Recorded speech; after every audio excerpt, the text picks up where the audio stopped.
There we are. Apparently we are live. Oh. Good evening. Good evening. Apparently we're streamed live. So hello everyone. Welcome to Friday Night's Live at the Bench. I've got an advert. I'm going to quickly mute. There we go. I've got a solo advert for Modern Sitting by House Urban Splash. There we are. So everyone's had a good day and your week's gone well. I'd ask everyone here if the week's gone well, but I can tell what the answer will be. So there's no point. But yeah, we have a couple of hours, keep you entertained. We've got a bumper show tonight. We've got a birthday. It's Mr. Scattergood's birthday today. Yeah, boy. He's got his gifts to open from the birthday club. We've got a bumper section from Mr. Al McNeish, haven't we, Al? How many slides do we have this week? 71. Wow. 71 slides from Mr. McNeish. Because we weren't here last week, we've also got Dan Scattergood's section 2. Yep, indeed. So we've got that to go to. Simon's section's got quite a bit in it, which I haven't done yet. I forgot. I could do that now. Yeah, so he's got quite a bit in it. Roland's got some things to look at. Mr. Croak, you got any questions? Yeah. There's about 5 I didn't mean on your bit. I just meant now. Any questions you've got? Yeah. And Luke, did you remember to put your section up? Yeah, no, it's still from last week and it's rolling over. So yeah, I've had a couple of comments today as well. So there are some stuff in there. Good stuff. I can see Mr. Brian Wimlin in the chat. I'm just waiting for his first ransom note. I figured out all Brian Wimmel's posts read like ransom notes. If you read them the way they're written, he put one the other day about P&O ferries, sack 800 staff, no ferries today. And it literally sounded like a ransom note, the way it was written. And yes. There we go. Adam's there as well. I hope you're okay, Adam. I didn't mess you today, mate. I didn't want to pest you. Yeah, I didn't want to pest you. I hope you're okay, buddy. Yeah. So the evening, all everyone had a good week. I want to thank everyone for the kind words. It's been very overwhelming, to say the least. Good. Yeah, I know what it's like. And Cully's impressed by Simon's big section. Ooh. Have you been posting again on internet, Si? I have. Good lad. I'm proud of you. You showed me how to take the pictures, Dan. I'm now getting very good at them. It's about time you came out to the world. Macros here. No, he's using the Hubble telescope. Only on a Wednesday, though. So yeah, we've got a lot to get through tonight. So I'm going to read the chat. And watch how quick I get through the chat. So Simon's there saying evening peeps for the Harford evening. Simon, how are you? Hugh's there saying evening all. Alan saying oi oi everyone. Model Kit Roland says welcome to the show. Darren Master says evening everyone. Hope you're all well. Not bad, mate. Gary Ryder says good evening everyone and all in chat. Looking forward to seeing the awesome modeler Jim this evening. Don't forget to buy American. Indeed. And if you can't get your mouth around it, get a hold of it with your hands. Is the best advice with Gary. Andy Carl's there saying evening everyone. Cully saying hello. Friday means pizza in the show. Excellent. Yeah.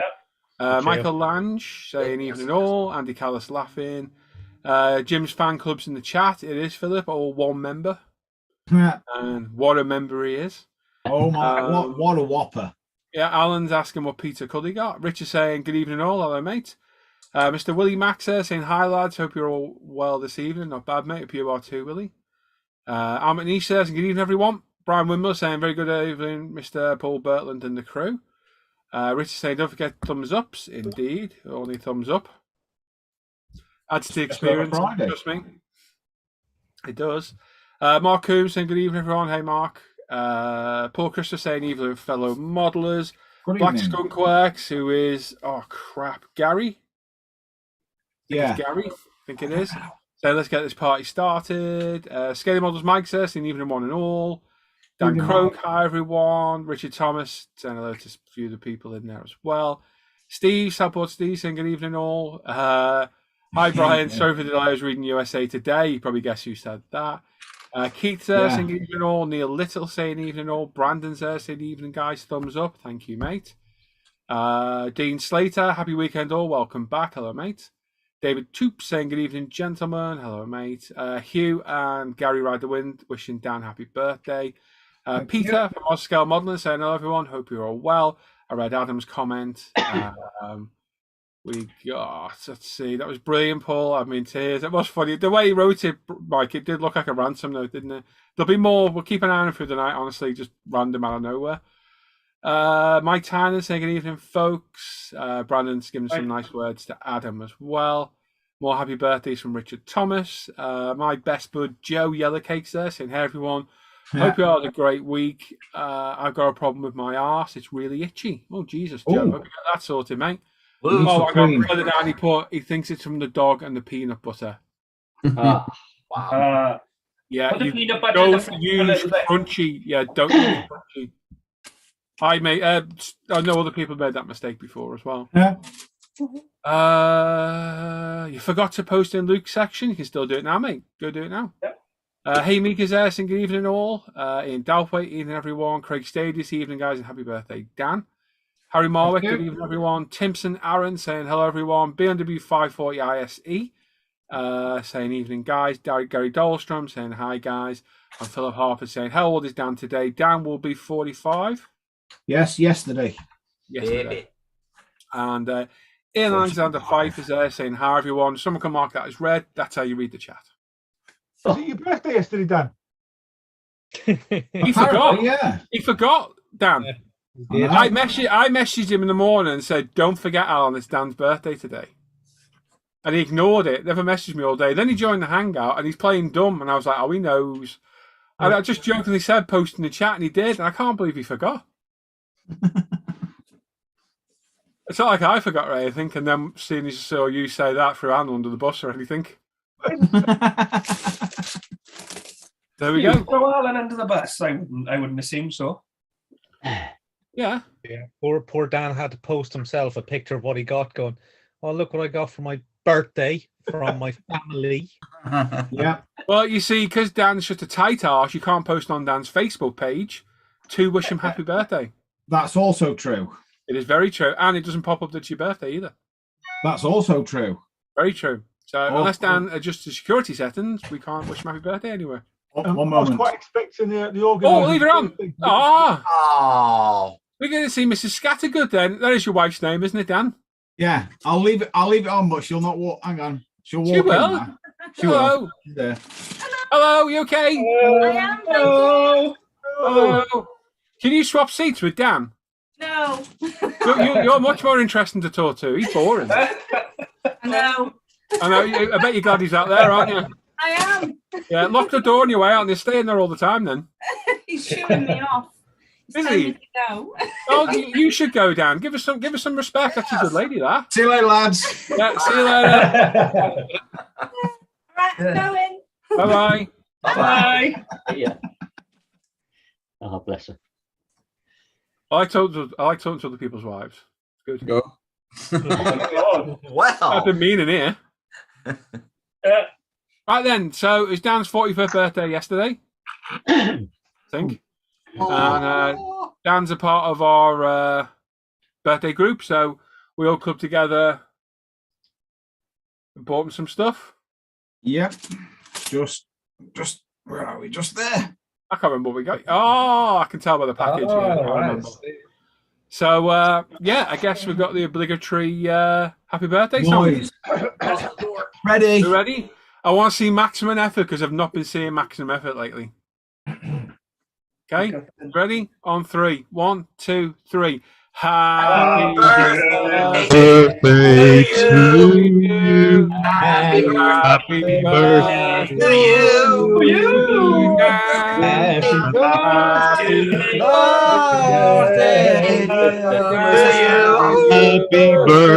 Happy birthday to you.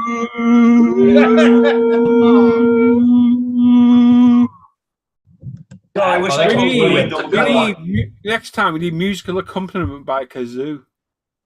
I have a ukulele. Jim looks the type to have a kazoo. Yeah. He Oh, likes you- blowing in things. Keep going. Old Jim Taylor. Rip Clark. He definitely likes blowing in things. Ooh. I asked for a kazoo, not a bike pump. Well, it sounds like a kazoo. See, so Can you play anything on it? All you Scots, you should know what this is. Has it got blue veins? Santa. Thank you, Mr. Al. I'll have to learn happy birthday on this thing. How do you understand what he just said? Even I didn't understand what that was. It just sounded like an angry word. I thought from you Al. sneezed. No, I'm tuned into, hanging out with you and Al. I learn a thing or two. Holy cow. Yes, Really stabbing it. He's attacking Is it. it me? He's looking like Dan's hair and a bun at the back. It's like gone up. He's got like half a beehive on the back of his head.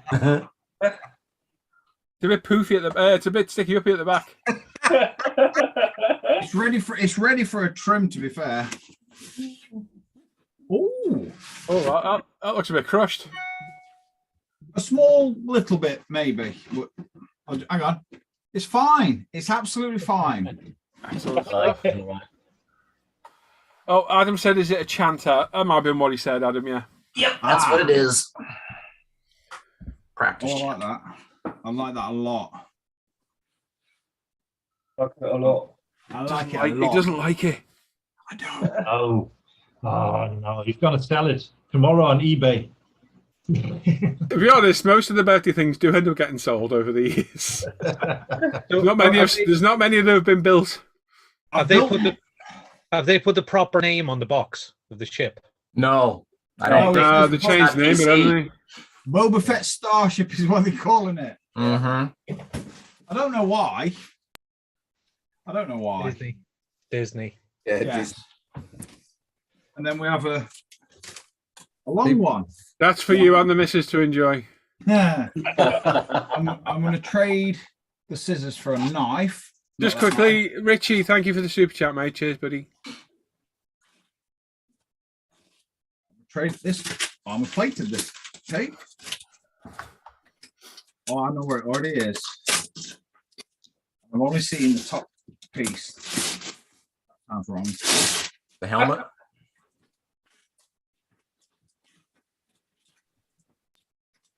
Oh shit. Oh.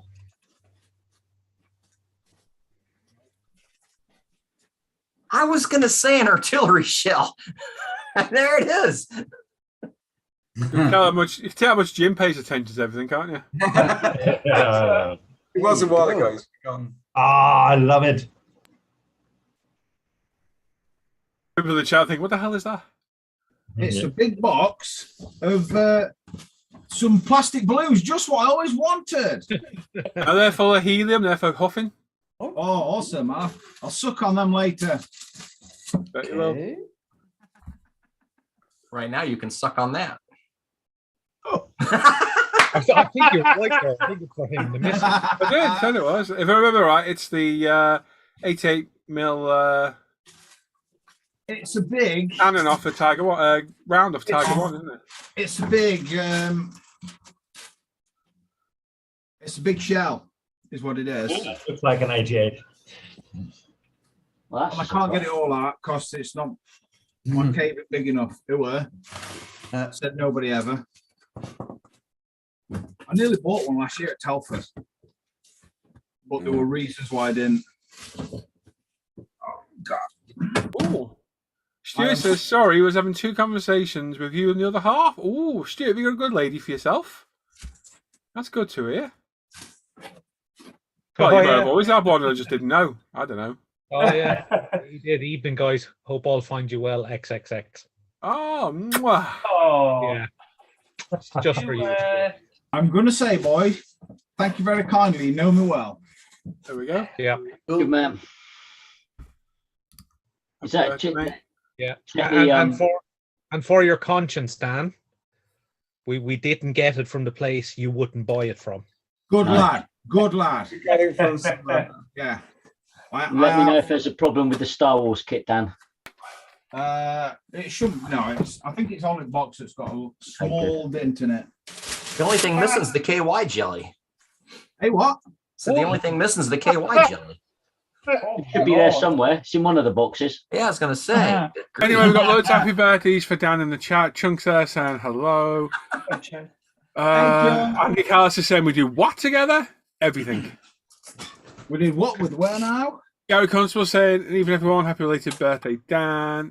Steve, very Master kindly. Toy Maters, hiding. Don't blame me, mate. Jim was the only one in tune. Of course he was. Open Yep. just fled the room. Passion McGee says, evening all. David Toop saying, wow, that was really something. I didn't know what. Don't lie, you'd all love us to sing happy birthday for you. There you go. Yeah, there's Stuart giving us kisses. Bob the Fish has changed his name throughout the 4 billion time on YouTube. He's now Lord Bob the Fish. Oh, Lord Bob. Yeah. Philip saying 45 years old and no grey hair. No, there's some there. There's a bit there, and there's some over that side. I can't grow no Tommy face though. Weirdly. Cool. Gary Dawson saying very nice. Which Star Trek is that from Kev? Rare Quillian saying happy birthday, Dan, my friend. Evening, Ray. Stuart wishing happy birthday. Stuart saying early days, Paul, were good so far. Nice one, mate. Good luck. Good luck. Needy. Mr. Stuart Reed Smith is there saying evening all. Hello. Richie Lamb, evening all. Stuart saying he came in at the wrong time. Well, what you do? Oh, with the singing. Sorry, I see. Dan's playing with a big shaft. Yeah, just jealous, Stuart. That's all it is. Daryl's looking for lube, apparently. Must be getting a bit excited. More happy birthdays for Dan. Chris Barreal saying good afternoon, everyone. Happy birthday, Dan. Thank you. Pastor Muggy saying, Mike, don't choke on them chips. He's not at the casino, is he?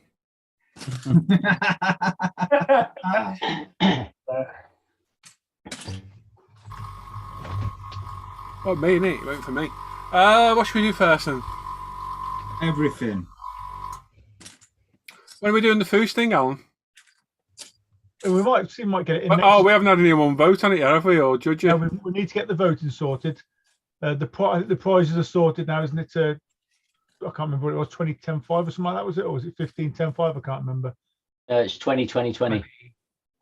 That's 2022, mate. It is. Say again? Hey? Who? That's what horses eat. Yeah, 20-10-5. 20-10-5.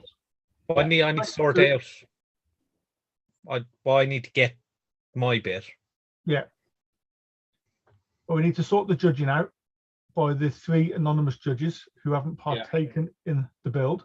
Yeah. So Billy, Jim, and Pete, if you can get the judging sorted for us. Yeah, so what I'll do, I'll lock the threads maybe say Sunday night. So if you haven't put your build in, you've got until Sunday night to put your build in, then I'm going to close the thread and then it'll go off for judging.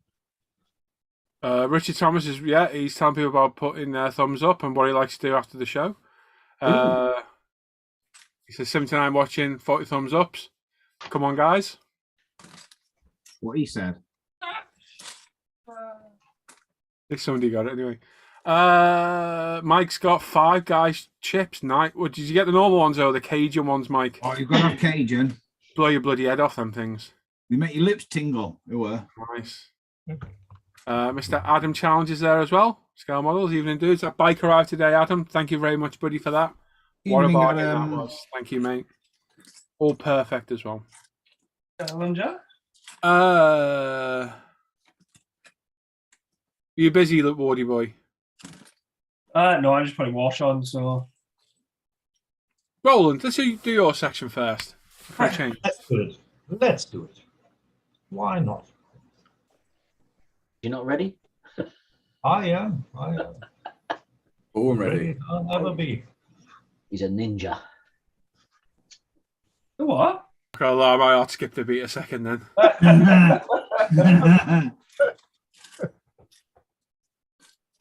Right. Let's move that over. Here we go. Let's close that down for sure. Right. And the first one is what Roland thinks is very nice this week. It's from a gentleman known as Luke Carswell.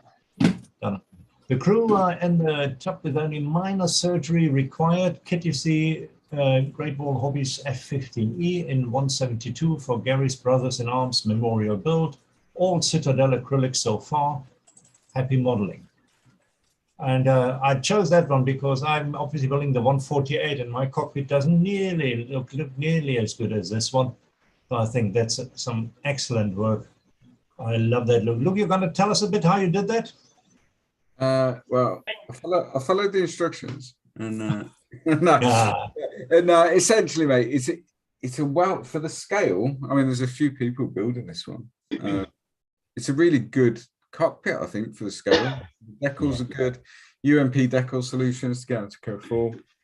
And then the pilots are from PJ Productions, I think it is. So they're just little 1/72 scale pilots. They don't fit in the cockpit as in whole. I've had to chop their feet off to get them in. Once it's Field amputation. once it's sealed up, you'll never know. So yeah, it just needs a little bit of weathering now. Flat coat, and then it can go in. But yeah, it's a lovely kit. I love it. Love it. Looks awesome. Always inspirational. Right. Then the next one is Paul. And I believe, let's go here. That's much easier. And I believe Alan also got himself. No, it's just me there. Alan's link didn't work. Anyway, it is for Luke Ward, the Great Wall Hobby F15J in 172 for the Brussels and Arms Group build. Still have no idea what I'm doing. However, I'm enjoying it. Not too shabby for my first proper try at an aircraft, if I do say so myself. Well, Paul, take it away. There was nothing else good, so I just picked this. I'm only joking. No, Luke's done a really good job on that. It looks really good. Yeah. Yeah. Paint looks good. Pre-shading, post-shading, and that really good. Metal work looks good. Camo's awesome. No, very, very good. Looking forward to see it decaled.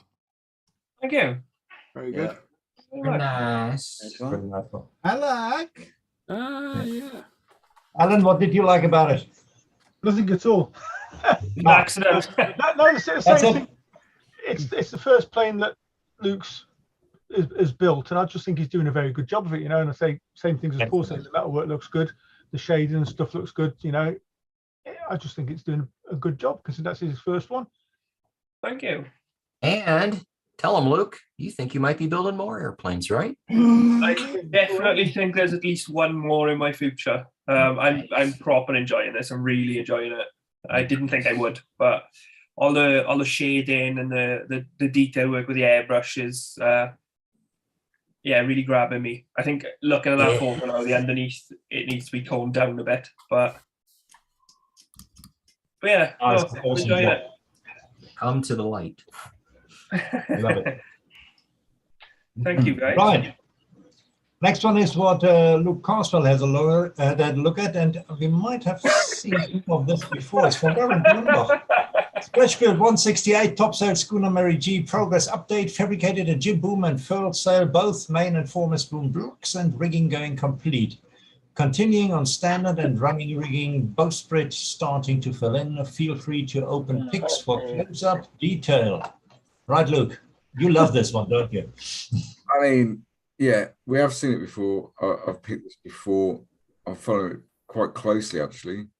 And what can you say? The pics speak for themselves. You know, he's even inviting people to zoom in on the pictures to look at the level of detail that he's achieving from a scratch build. Yeah.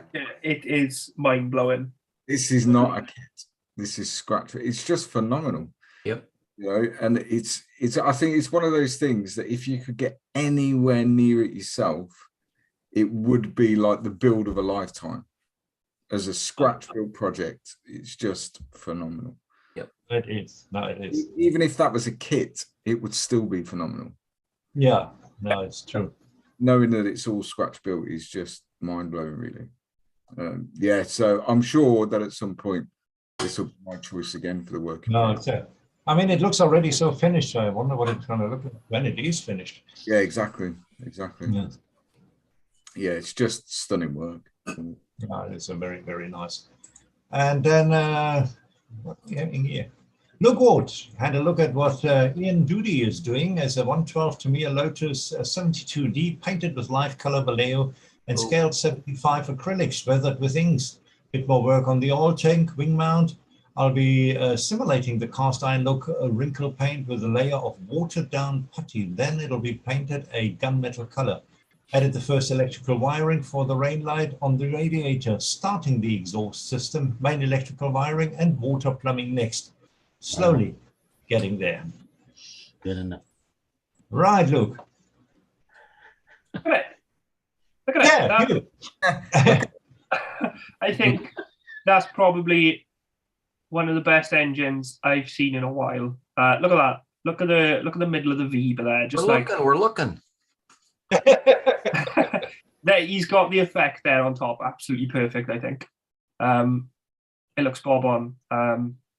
And those life color paints which he's used, I've used as well. And then they're not that straightforward. It's not just thin them and it's not just thin them and spray them. Yeah, I think this is either a bit of a technique or I'm just a muppet. But yeah, he's done a very, very good job, and I can't wait to see the rest of it. Shading is very, very good, and obviously the crinkle which you got on it looks awesome. Yeah, spot on. Right. Then we have Simon, obviously high again, as he always is, as you see that right over here. Sort of high again. And that's it from my side. Thank you very much, and back to the studio. I'm just saying, very disappointed for those who haven't picked anything for Roland's section this week. No. We have a bit more effort out of the group, please. It's very disappointing. I will say, though, that it wasn't easy because there isn't much work in progress. Yeah, here we go. You hear that, guys? Put your stuff in. Put your stuff in. Come on. So we have something to choose from. Yeah, there's a lot of finished up at the moment, but not much in progress.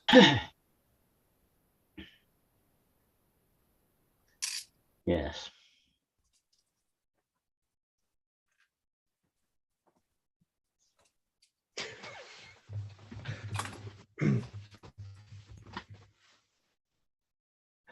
We're all waiting with bated breath.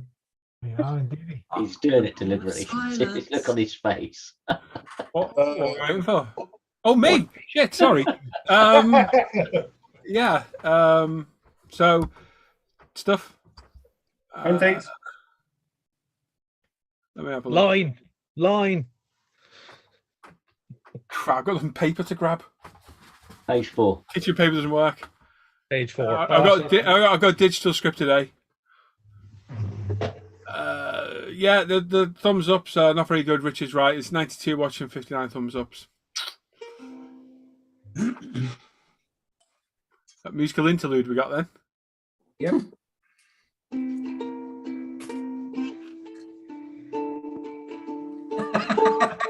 Is that you playing that, Dan? Is that really far away? Ukulele. You damn right. Very musical night. Chanters, ukuleles, lots of singing. Yeah. Just in case there's any silence, you know. Okay, go on then. Crack on. Oh dear. You hear them doing the background reading the chat. Benza, it's an evening chaps. Weekend is here. Waiting. There we go. F1 is back. Good man. Carl Roberts saying evening all. Rob's there saying evening all as they hang in. Not bad. Musically, apparently. Rob saying evening. Can I just say your sanders are great? Use them for the first time today. I think that stream was last night, Rob.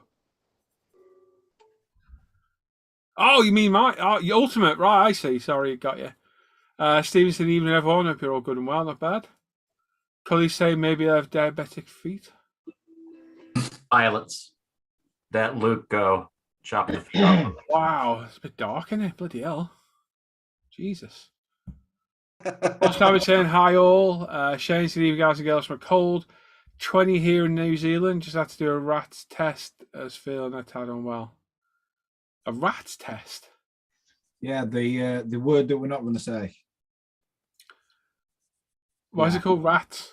Rapid, No I suspect idea. you meant. Okay. Rapid. I hope it's all right, Shane. Because if you do get it, it means you have to shit out and not join the hangout for 5 days. Apparently, that's what happened. That's the word on the street. Oh.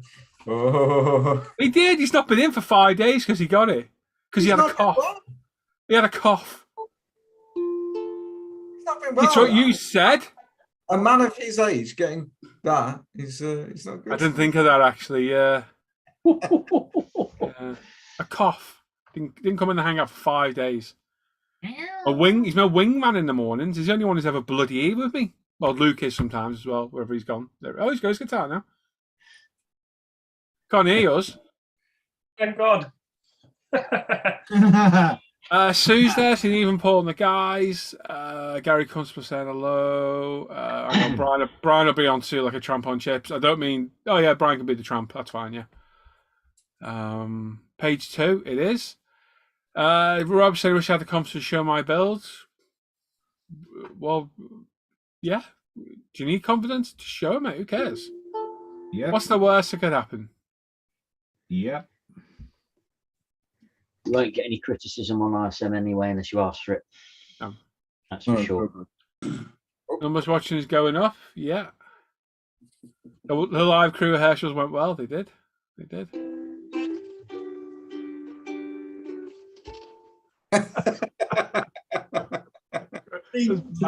Music. Shane saying weak, Simon, very weak. We spelled it W-E-E-K. No, it was 5 days, Shane. It wasn't a week. Yeah, it wasn't a week. I'm not gonna lie, I was quite disappointed. 5 days didn't join the Hangouts. And he did, and he buggered off at 11 o'clock and didn't come back. No. Keeps off to work. Kev says, "Shot the guitars, I got my organ in my hand." Hey? That's all got you in the trouble at the park, Kev. Okay. Yeah, I got you in the trouble at the park. Right then, what should we do next? Simon? Yeah. What should we do next? Whatever you want, Paul. Your section then. Okay. With a musical interlude in the background. I bet YouTube's algorithms are going mad. Musical accompaniment.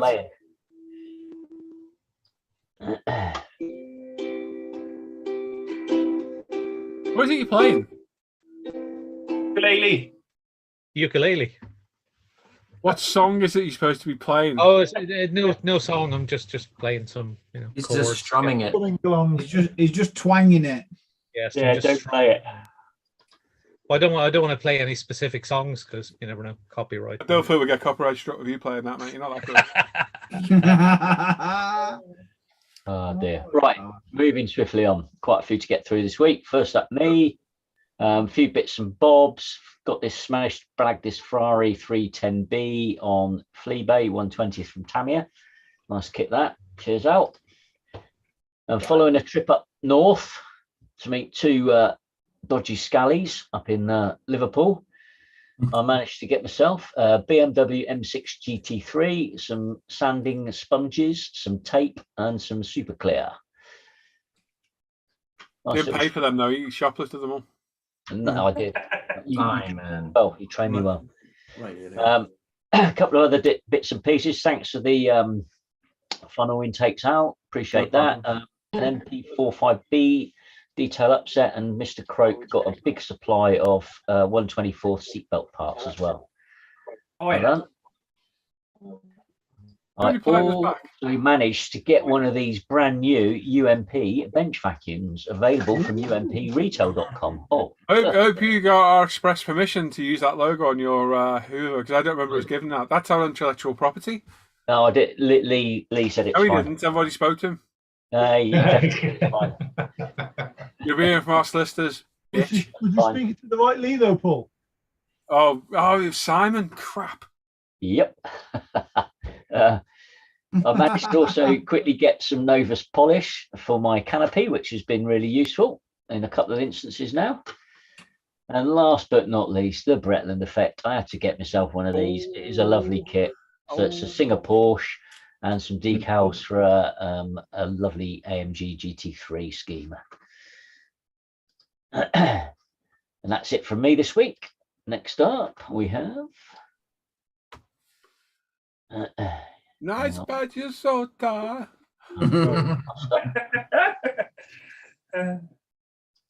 Next up, we have Mr. Brandon Drescher, who got himself, it's happy to finally get one he'd been wanting for some time. It's hard to find, the Revel Acura Integra Type R in 125th. Very nice. I wonder what that's going to build up, because that's basically Acura's Honda, isn't it? Honda Integra Type R, same thing, isn't it? Yeah.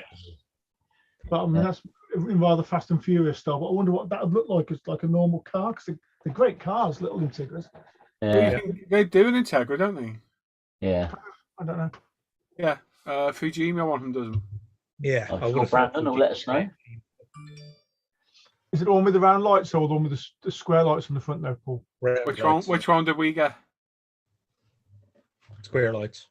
It's a round one then. It's a round one because That's Gary round. still was moan. Gary still was moan. It's the wrong one. Yeah. Next up, we have Mr. Challenger, who got himself an F15 for the Pashley group build. Nice one, mate. He also got a 148 Sepicat Jaguar from Kitty Hawk. Ooh. Look at that. And a large-scale Arriva Space Marine from Warhammer. That's cool, isn't it? That's nice. Yeah. Adam Great. has also purchased today, which I'm sure will show next week, something very, very cool from Forge World. Cool. But yeah, he spent a lot of money today.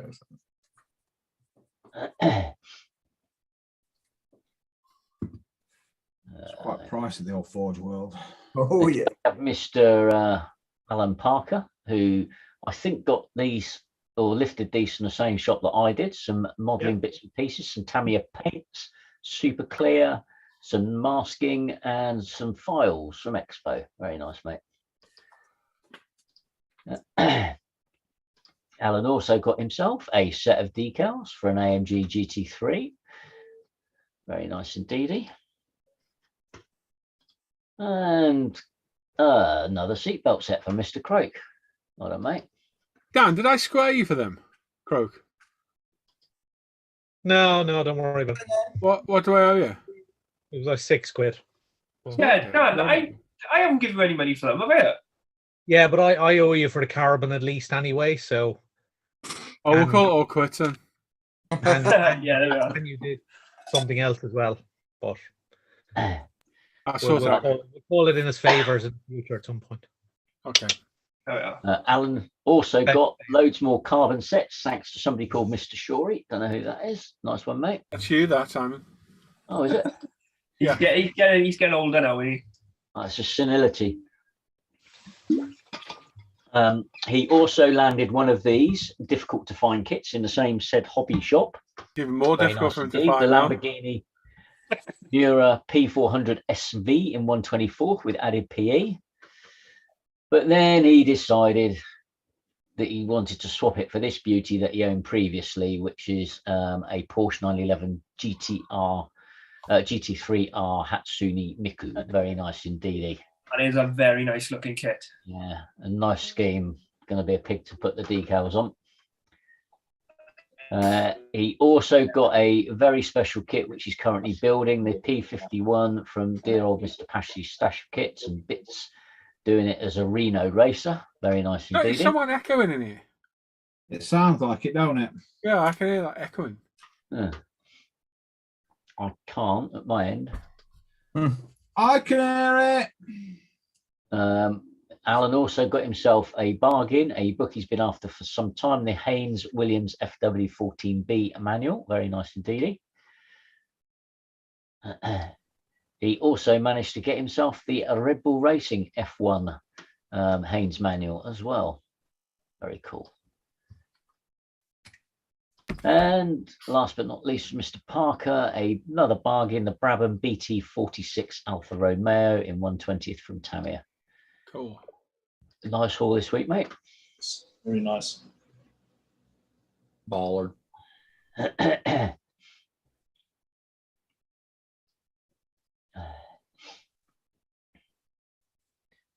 Next up, we have Mr. Craig Stadius. Got some more Kawasaki green and a couple of other colours from Gravity Colour Spain. Really quick delivery as well, and some Tamiya panel line wash from Fleabay from Poland. Nice one, mate. Difficult to get in the UK.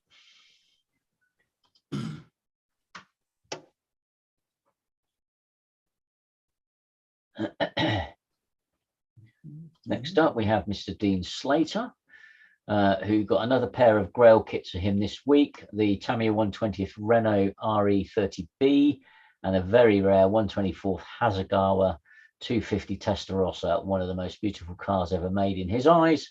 Happy weekend all. Yeah, it's a nice kit, that one, mate. been painful. He also got a late purchase this week, but got his hands on a 1/24 Rebel Mclaren Mp4 12.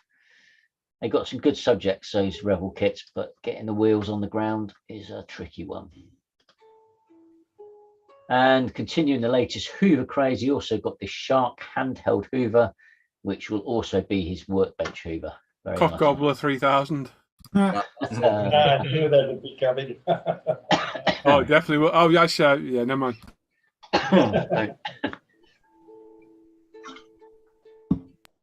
That's it. Must be working here. It's Dan playing in the background. Yeah, that's probably what it is. Play louder. No anything electric you can plug in.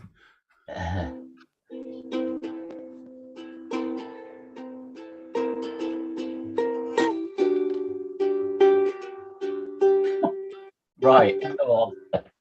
Next No, up, go on, carry on, Dan. got a few bits to add to the stash this week. A 1/32 Special Hobby Whirlwind, a 1/48 Hobby Boss Chinook, and a few masks and a quick boost ejector seats. Cheers. Very nice indeed, mate. Just going to pause for Dan's solo. Hang on.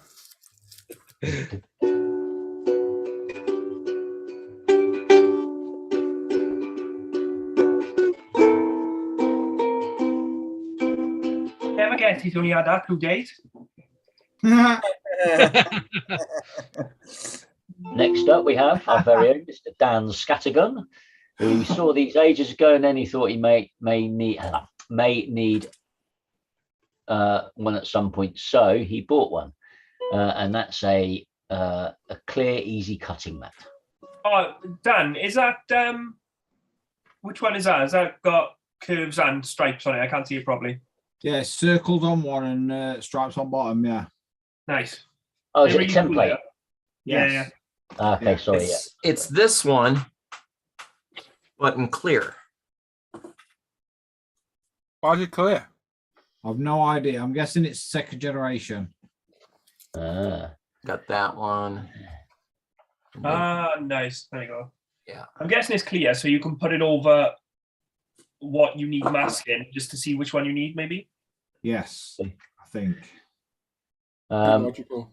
And lastly from Dan, he definitely needed this, but only going to use the belts he thinks. That's the Edward detail upset and belt set for his F15. Certainly is. Nice, Dan, very nice. Did you only use the belt? Yeah, I've only used the belts. Yeah. Yeah. Oh, it is what it is, and what it is a pie. Next up, we have Mr. Keith Holford, who got himself his first ever Warhammer set, the Elite Edition starter set. Very nice indeed. He also got a Warhammer paint set to go with it, with paints and tools. Very nice. And he also he also got this little lot from Hobbycraft, a Tamiya Nissan GTR in 1/24, some thinner and some XF paints. Very nice. Tamiya does some crap box art on those cars, don't they? It does some of them. Really lets them down. He also got the electronic turntable and the pets from an auction site and replacement parts for the Apex airbrush from UMP. Hang on, there's spares for the Apex. Replacement. Oh, there's not. This is a route. I bet if you drop them on concrete showing a friend, you got to put them in the bin. Oh, no. Dan, do you take requests? Can do. You shut the fuck up then. I knew that was coming. And last but not least, Keith also got himself a Kenworth W900 Aerodyne truck from Rebel. Very nice indeed. Sounds like my cat's being strangled. Oh, and what? I can kind of hear a tune, but I've got no idea what you're trying to play. You'd have think you'd have gotten it in tune by now, don't you? I thought I clocked a bit of Metallica earlier.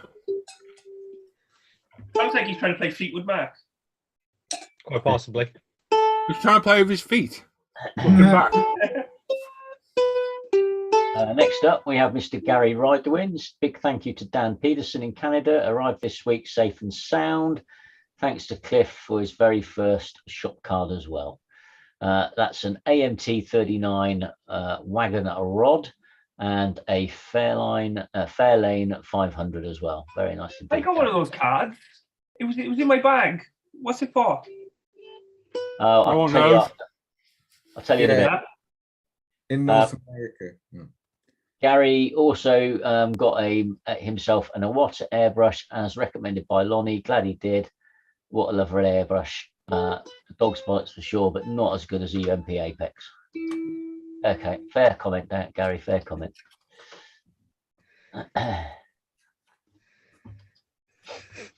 Nice. Like. Well. Number one whore in all of Kazakhstan. Next up, moving swiftly on before we get to Holy Heraboy order, Batman. Mr. Sean White. Got some replacement resin kits which arrived this week, and paints, decal schemes, and some other detailed parts. So the resin kits are the Lamborghini Centenario Roadster 770 and a Bugatti Vision Gran Turismo. I want that one. I want that Gran Turismo. Yeah, too bad. If anyone wants to buy an Alpha Models Chiron, let me know. Get it for a good price. If it wasn't a Chiron, I'd be talking to you. No one's talking to you. He got some other Hero Boy bits and pieces as well. Sorry, hobby design bits and pieces as well, and some decals. You sure about that? From Blue Stuff, yeah, and some decals from hobby design as well. He also got himself a supply of primers and paints, some Tamiya Mr. Surface Primer, Mr. Finishing Pink, and some MRP paints. He managed to blag himself a Fleabay bargain, the Aoshima 124 Celica 2000 GT. Nice. That is nice. Yeah. I like that, yeah. And another Fleabay purchase, Wave Corporation 124th Benetton B193B, and I have never heard of Wave. Is it made from another kit? No idea. Benettons are probably. Apparently, as soon as they came in, they went out. That's a nice haul there, Sean. Well done, mate.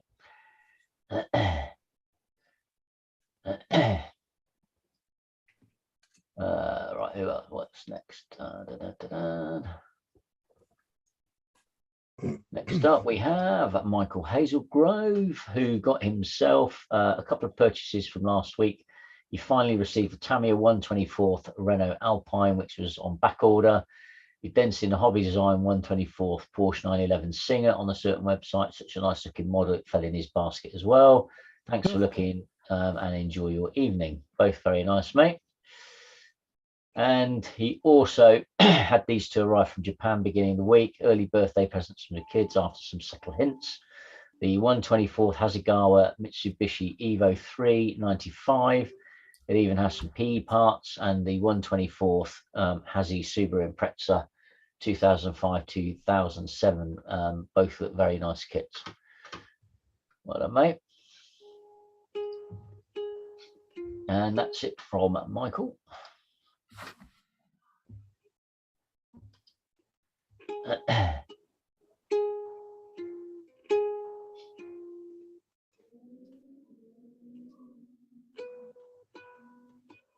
Next up, we have Mr. Chris Pilling. He says, evening all, only wanted some GX112, ended up with GX112 Gloss, Mr. Colour 181 Semi-Gloss, a couple of Tamiya LP paints, some Mr. Hobby Anniversary Graphite Black, Cranberry Red Pearl, Kitten Blue Pearl, and some Tamiya glue. Very nice indeedy, matey. He also managed to finally get some panel line accent from 1001 Hobbies. And he got a handy Hobbycraft discount voucher, and that dropped the Sansador down to £3. Well, and that'll last for quite a while, that bottle.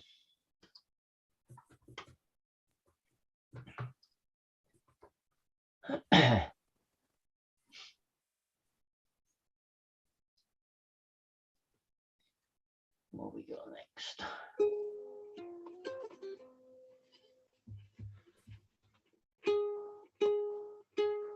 Next up, we have Mr. Clinton Eels, aka Chunk. Finally, after 3 attempts to get this kit, it turned up today.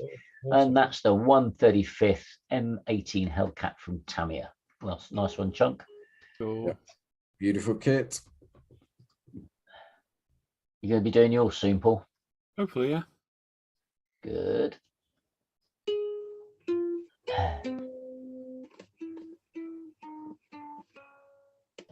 We then have Stephen Acecoff, who got himself, on the recommendation from Paul, he treated himself to the Tamiya 124th Mustang GT4. Now just toying with colour options. Oh, yeah, it's a lovely kit as well, mate. It goes together beautifully. And we're at the top of the list now. So next up, we have Mr. Yuval Singer, who got himself a nice Badger Sotar 2020 that Lonnie sent him. Very nice indeed. Well done, Yuval. Though he doesn't like it. Did he like it? You don't like it, Z? Or is it the eye watcher who doesn't like it? It's the eye watcher who doesn't like it, I think. I forget now. He also got himself a couple of Rossi bikes, the RC211V from 2002 and the NSR 500 2000. Very nice indeed. I got one of those NSRs to build as well. He also got himself a bunch of aftermarket for the above bikes. I won't go through all those in detail, but there's some nice top studio bits and pieces in there. And chain set, very nice indeed.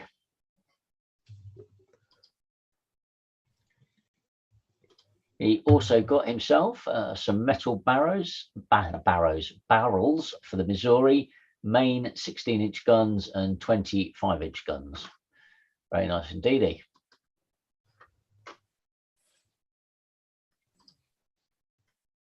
And last but not least, he also got himself a wooden deck for the Missouri as well. Oh, that's good, Yuval. Very cool. Nice. Very cool, yeah.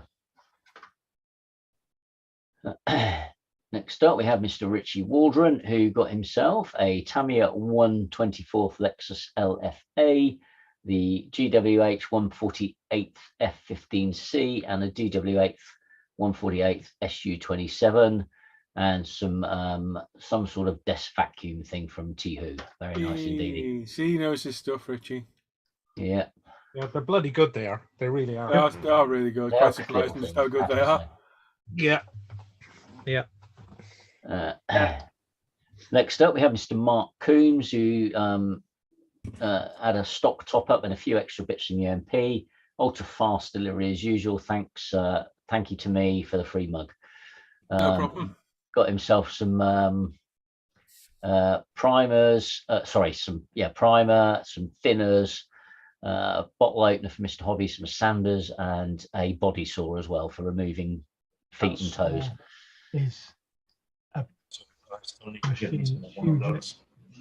Next up, we have Mr. Chris Stover, who got 2 kits this week. First up is the AMT 125th Mack truck. Very nice indeed.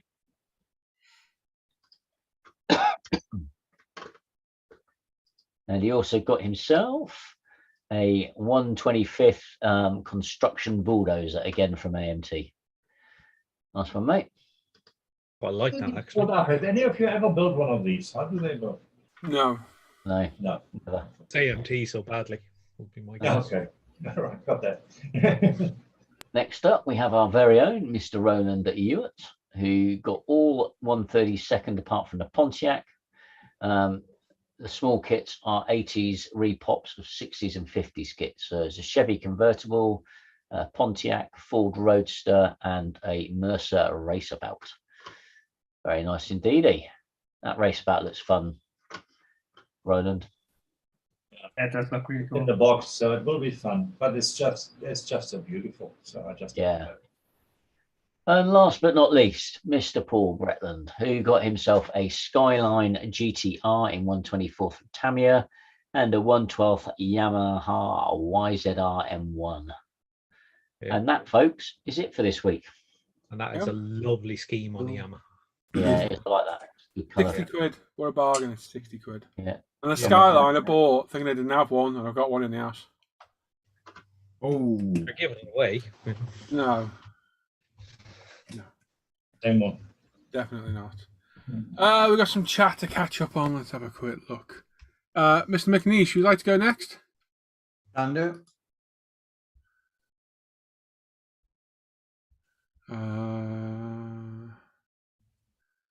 Gary Cole's saying the theme tune to Trumpton. That'd be good, wouldn't it? Paul Chris is saying, Luke Ward, did you get his message on Facebook? He's going to get it now. Brian's saying, Fujimi square lights on the Integra, rather on a circle lights and an engine on 3 different wheels. There you go. Sean White says, evening chat and crew. A bit later tonight. Graham Stewart saying, hello, mate.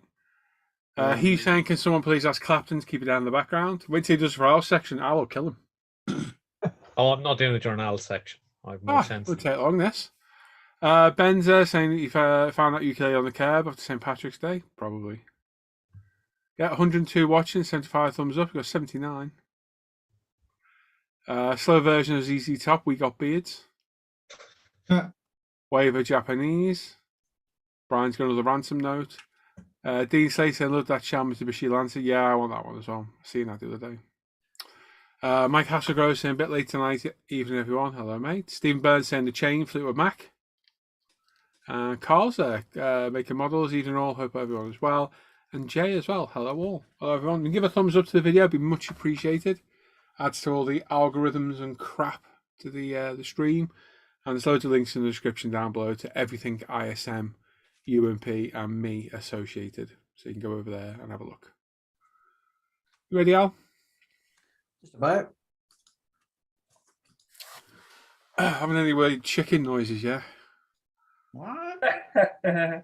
What? Caw. Okay. Mash a few buttons. And kill that. Go there, right. That's him. It is. Cool. Oh, deflatable interest. This week, we'll start off with a Masterbox 124 post-apocalyptic, The Last Bridge Raider Reaper, kit He's number cool, 2. It's due out soon. And I think I've seen it on e-models or somewhere, but I'm not sure. That looks that's cool, isn't it? Yeah. It's like a M4 and a looks like a Beretta. Very nice. Yeah, kind of fairly well tooled up, but yeah. What a knife on his ankle as well. Post-apocalyptic though, you know. It's... Very cool. Yeah. And then on the same vein, due out soon from Master Boxes 132nd Greco-Persian Wars Peltast kit number 7. Cool. The old sling. Yeah, David and Goliath type. Yeah. Thing Like there. his man bag. His man bag. He's got a man Man bag. bag's good. I like that. He's got his Well, you see, stones all in the best there. people have man bags. Scones, sandwiches, Apple, iPhone. Like sandwiches for the day. Yeah. Insulin. Right. Italy have kind of re-released 72nd scale MB339 for the 60th anniversary of the Frecky, not the Frecky, the oh, I lost it. Anyway, 3 kits there, 1/72nd scale, and it's £48.18. wow.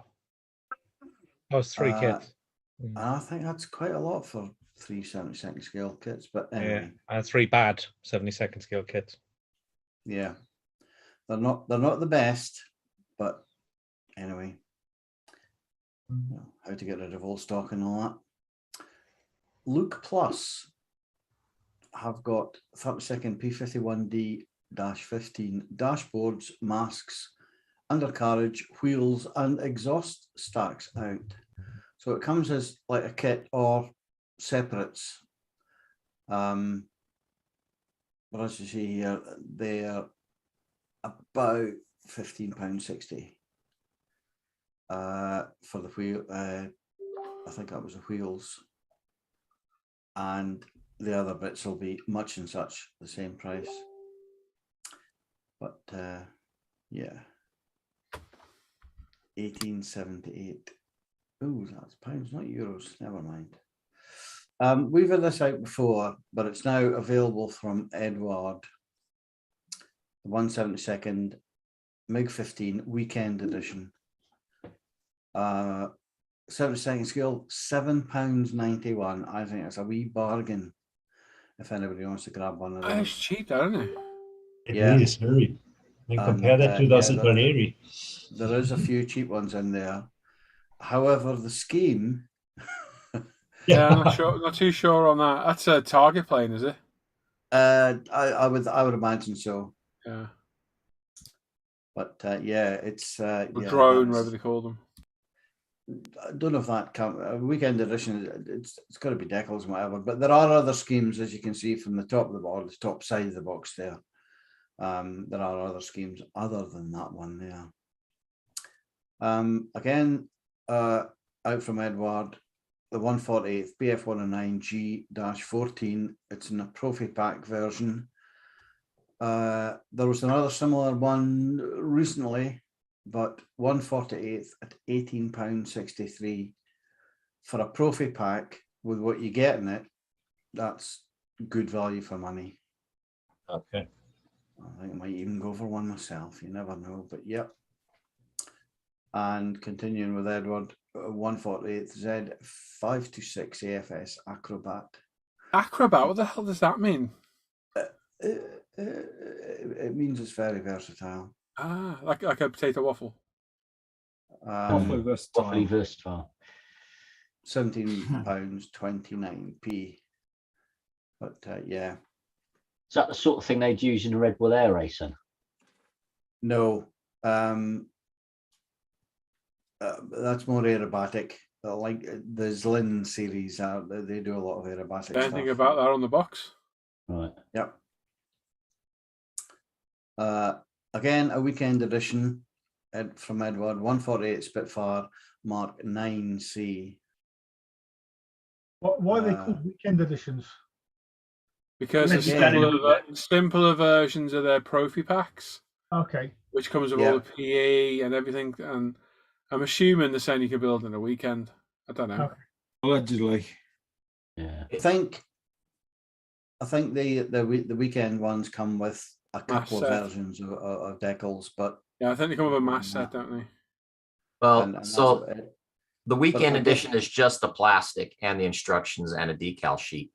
The Right. Profi Pack, you get all of that. Plus, you usually get a mask set. You might you'll get a PE set, and sometimes you'll get some resin wheels and extras from Edward. You'll get a ton more decal schemes normally as well. Yeah, and more. Yeah. It's bargain for £13 though.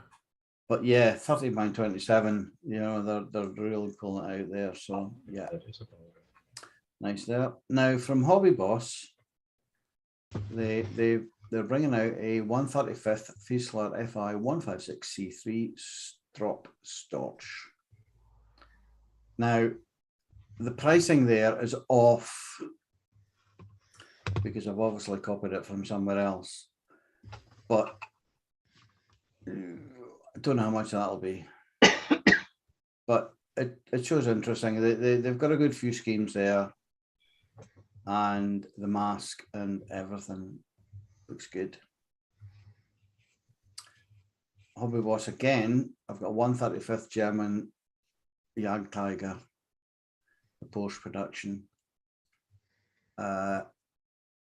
It's coming out. It's just about here, and some of the versions look really nice. There's none of these. Yeah, why would that be called the Porsche production? Was that actually produced by Porsche through the war then, or something? I think the turrets were Porsche manufacturer. Yeah, well, it doesn't matter on that. That whole thing's Porsche productions are technically. Is it? I think it's more about the design because it doesn't really have a turret, is it? That's a full superstructure, that really, isn't it? Apart from a turret, because the turret doesn't move on that. It's fixed. The gun's got a little bit of movement on it. Yeah. They're ambush hunters, those things. Sit waiting for you. Good though. Again, coming from Hobby Boss, 135th Coyote TSV Tactical Support Vehicle. That looks really good. Yeah, it does.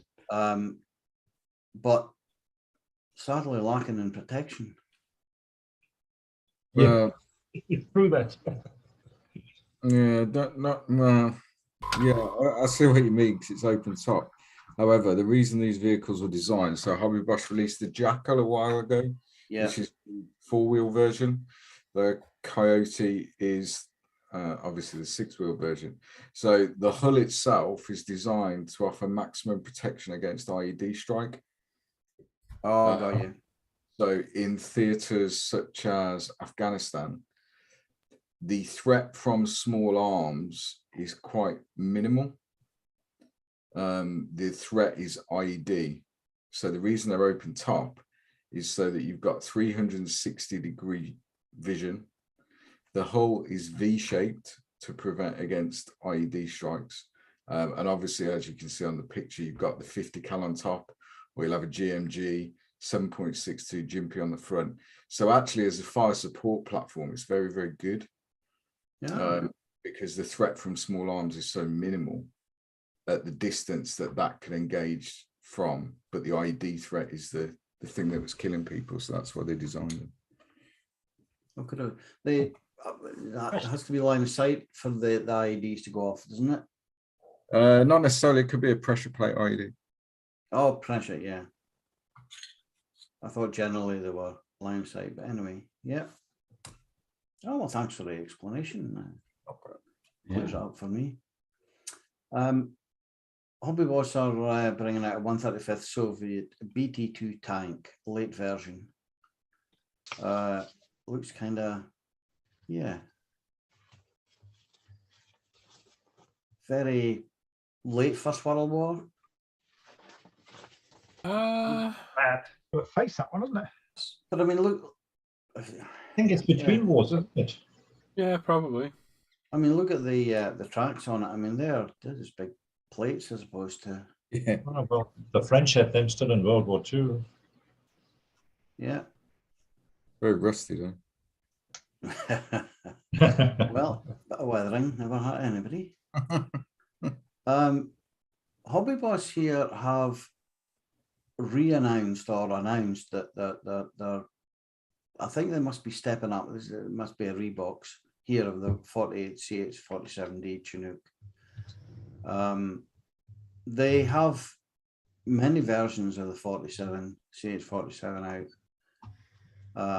but that one looks reasonably new to me.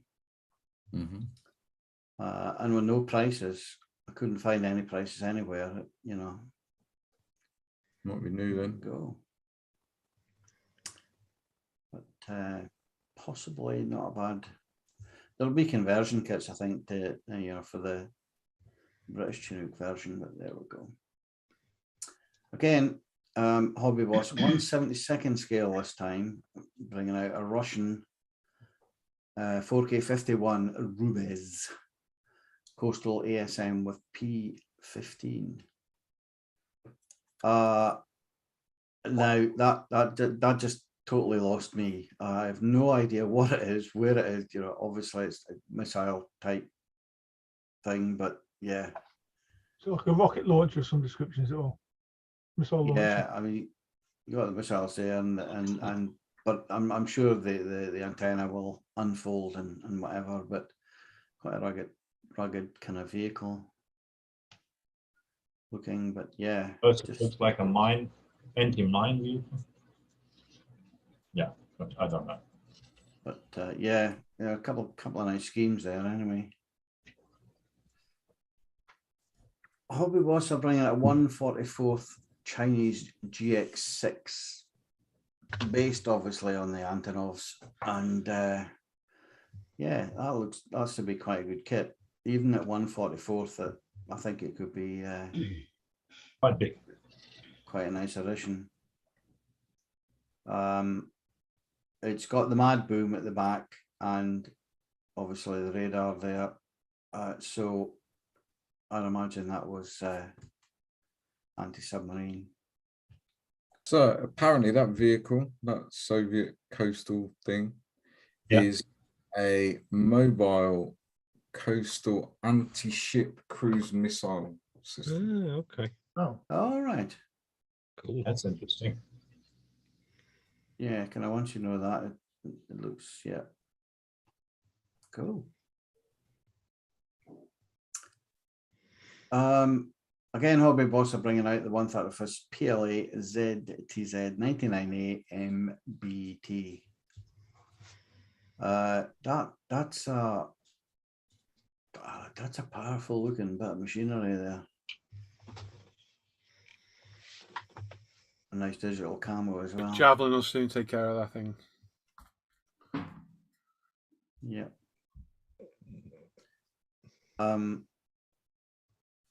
And again, Hobby Boss 72nd A4M Skyhawk, but in 1/72 scale.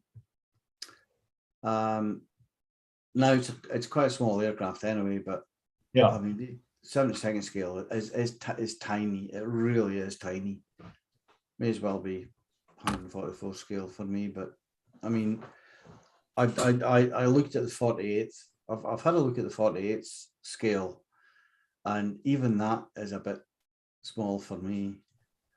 But it's quite a nice scheme anyway.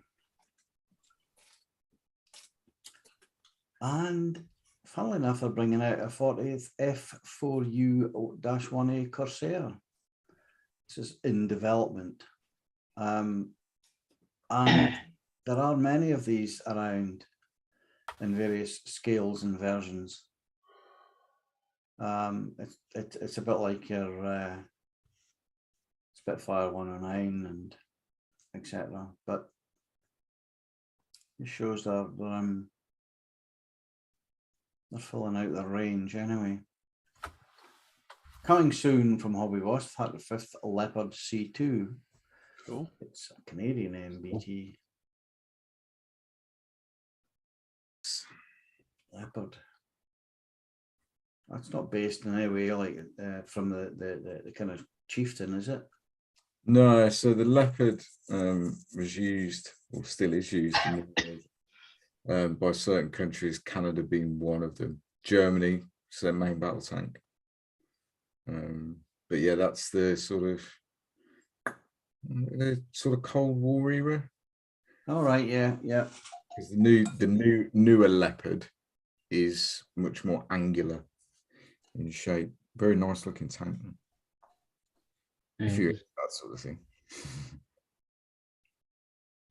Yeah, it looks nice though. In development, 35th scale again from Hobby Boss, is the M1070 Gun Truck. Nice. I don't think that 3D rendering does it any justice, but I think once you see that in the box art, it could look quite good. Yeah, cool. Very nice. And are these remotely controlled guns, do you think? If they put a crow system on it, yeah, they can be. Or they could be sort of pintle mounted with someone's in the turret, essentially. But it looks like, looking at that, they've got the 50 cal at the front, the first turret, and then a GMG behind it. Yeah. So would you know these things in the center between the cab and the main body of the truck is? Yeah. What are they? Yeah. No idea, mate. Okay. No idea. I'd imagine there's some sort of ECM suite or something like that. Yeah. But yeah. Just interesting that the truck's in like the forward part, the rear part, and that bit in the middle that's open. The M1070 as a platform is essentially a cargo truck. So like the big tank transporters and all that sort of stuff. So the back, as with most military trucks, the back bit is modular. So it can be swapped out for different roles depending on what they need it to do. So I'm guessing it's something to do with whatever that that system on the back, but maybe the power system for yeah, they are modular. swapping the modules. Interesting though. Now, David Oil Books have got the M1070 100 family of self-propelled artillery from 56 to 91 out. They are currently on special offer. I don't recall how much the discount is, but they're available for £22.84 at the moment. But yeah, that looks to be. If you go to David Oil Books and have a scroll through, that it shows you basically pretty much every page, and there's a lot of stuff in there.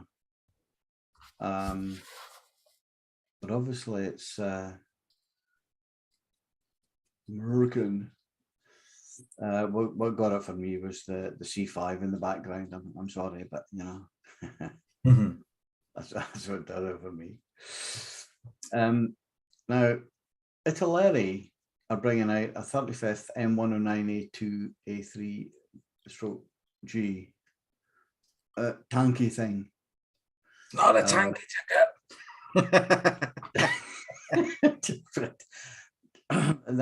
That's a technical description of it's artillery stuff, based on the Vietnam era 60s, I think, is one of the versions there. But but still up to date with the I4 stuff as well. Yeah. Well, certain nations still operate them, I believe. Yeah. As with most of the stuff that the US develop, they're in service for decades, but just in other. Oh yeah. It's like the aircraft, isn't it? Look at the B-52s. They were 1950s. Yeah, long time. So yeah, but an interesting one there. The Decal sheet caught me there. Yeah, got an Italian version. Isn't it? Yep. Nice. And again, something similar. Coming soon from Italeri is the 35th SD KFZ 124 Whisper.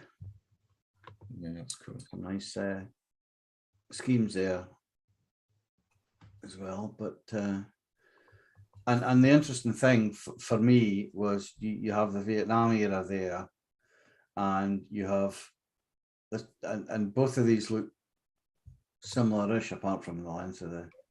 But I mean, if you look at, you look at even the most modern. If you look at like an AS-90, which is the British self-propelled gun. Yeah. Today, the actual fundamental design isn't that different. You know, yeah, not much as such, aren't they? Not that different. Obviously, all the control systems and stuff are a lot more advanced, but the actual design of it isn't that different. It's a set of tracks to move a big gun around, basically. Yeah. Well, I mean, you're looking at the tracks on that one there.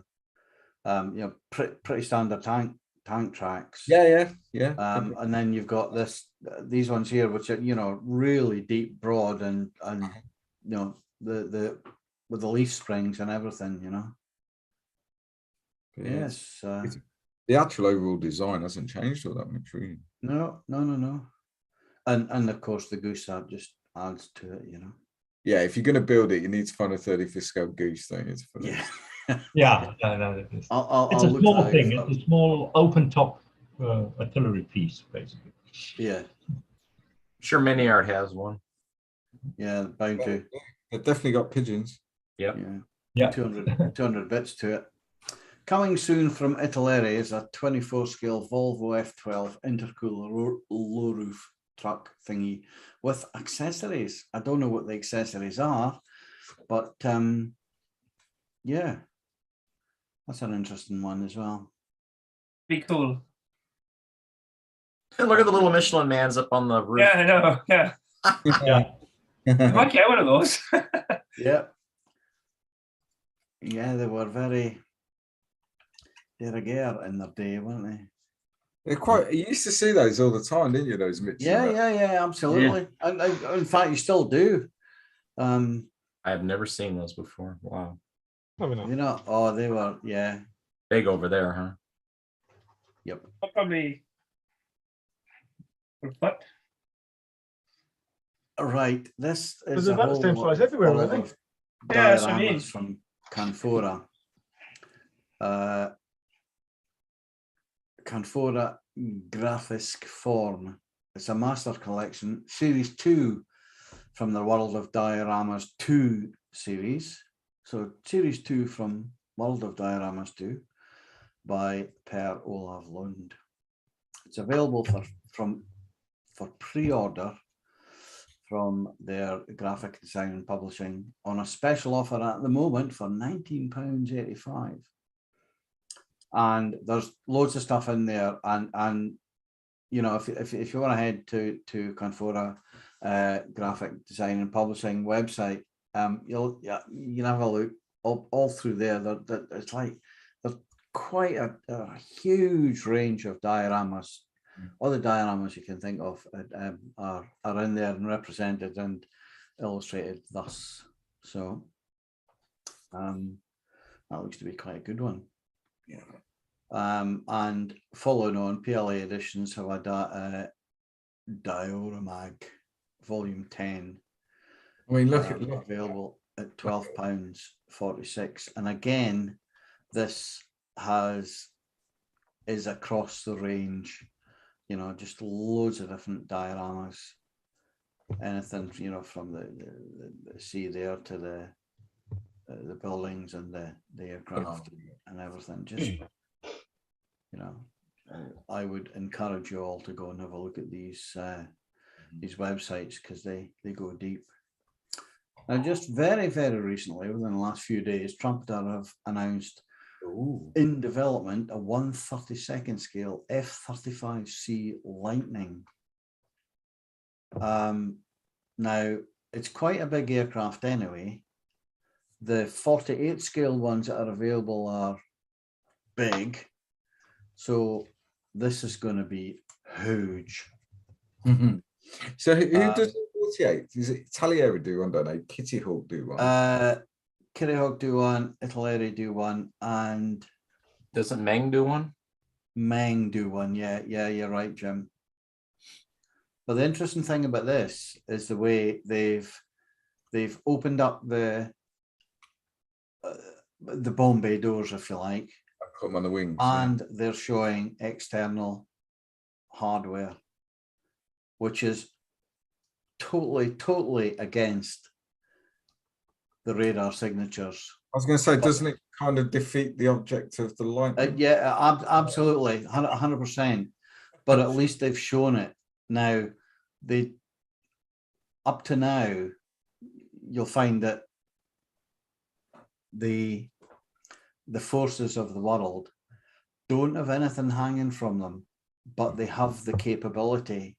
Yeah, I remember watching that. Do you remember that documentary that followed the RAF pilots doing the conversion? Yeah. And they were saying they've got the capability for external stores, but it's unlikely it would ever be used because that defeats the whole purpose of the aircraft in the first place. Absolutely. I mean, as soon as they open the doors for the weapons, they'll you know, it almost doubles the radar image. Yeah. So, you know, they need to open it quickly, get rid and close. But I mean, that would just be like conventional aircraft. I mean, maybe I don't know, if they don't need to be hidden, does that, like if they were, I don't know. Don't forget that this is the naval version too. Yeah. Oh yeah. And that you're going to severely limit the capability. I know they can load AIM-9s and 120s in the internal bay. I don't know about the bombs, if they can do LGBs in the bomb bay. If not, and if their radar's not, if they're farther long enough in the campaign where radar doesn't become as big of an issue, then they can start going with that configuration Yeah, too. so if they've got like air superiority, it's not any. I think they can do 500-pounders internally, but anything else is external. Right. And they're supplementing the attack squadrons, not the fighter squadrons, with those anyway. So yeah. And you've got to remember that these have got to get off the ship as well and back to it. So This is the conventional. It's not the VTOL version. correct. So the A is the Air Force version, which is the stripped down version. The B, which is where it all started from, is the VSTOL version for the Marine Corps. And then the C version is the Navy version, which is dimensionally bigger. I believe it has a bigger wing. It's slightly longer. They were having issues with the tailhook position when they were doing tests, trying to catch the wire on the boat. So, which is just proven recently to be a very costly error for somebody who boltered and skidded off into the sea. So, yeah. Okay. They're all, the A, B, and the C are all a little bit different. Cool. We've got B's, haven't we? Is that what? Yeah, I do believe so. Oh, next slide. Next slide. This is interesting airplane stuff. Come on. Just a heads up, we've got 70 of these to get through tonight. Just a heads up. Anyway, what the heck? Trumpeter, 35th scale, in development, Russian BMP 2M. Cool. The Berskov turret. Gesundheit. Cool. Yeah, interesting missile and a teeny weeny gunny type thing. Cool. Coming soon from Trumpeter is a 1/700th scale HMS Kent. Price to be decided. Does work well, that disruptive camera, doesn't it? Yeah. Well, I can't see it. I like the. No, it disguises the length of the ship, doesn't it? Yeah, absolutely. And some of the earliest digital camo come out. Second World War. It's not disruptive, it's got a different name, hasn't it? Yeah. Can't think what it is now. So they couldn't identify the ship by its length, isn't it? Yeah. Can't remember what it is now. But More from Trumpeter, 72nd scale Russian T-14 Armata MBT in development at the moment. So loads of 3D stuff on the go here tonight. Price to be confirmed. Now, Marsh models have a 132nd ME209 V1 aircraft thingy. It's in development and completely resin. The whole thing is resin. So this one here is one of the first ones to be kind of thrown together, if you like. But yeah, price to be confirmed. It looks to be German civilian, but don't know. Interesting. That's the one, Brian. Dazzle camo. That's it. Yeah. More camel decos from Aviatic, 32nd Fokker D7F from the Ukrainian Galician Army, September 1919 for the Wing That Wings kit. And as you can see from the size of the razor blade there, even in 32nd scale, that's not a big aircraft. No. Not at all. But these camo things, I think, didn't Tim do one? Yeah. And he went through many decals. But yeah, $25.99 for a set of decals. Yeah, on the rich side. But as you can see, you know, class stuff. Now, Hasegawa have on pre-order from Jadlam a 124th Lancia Stratos HF, the 1981 race rally. Cool. It's new decals Not that cheap. are the difference, limited edition kit, re-release with new decals, available from Jadlam at $49.95, and various other prices around the world. I don't recognize the drivers or co-drivers or whatever, but one of these poppy up front light thingy cars, which is nuts. Again, pre-order from Jadlam. Hasegawa is 1/24th Toyota Celica 1600 GT 1973 Fuji 1000 kilometer race. The difference being, again, new decals. Okay, so re-releases, new decals. Typical Hasegawa. For you car boys. More decals for the Hasegawa 1/24th Lancia Super Delta 1992 New Zealand Rally, available for pre-order, $52.95 from Jadlam. Cool. So if you want the car, you can get it. I like that. Yet another new one, the 24th Lancer GSR Evo 3 1995, the 1000 Lakes, new decals. I like that one.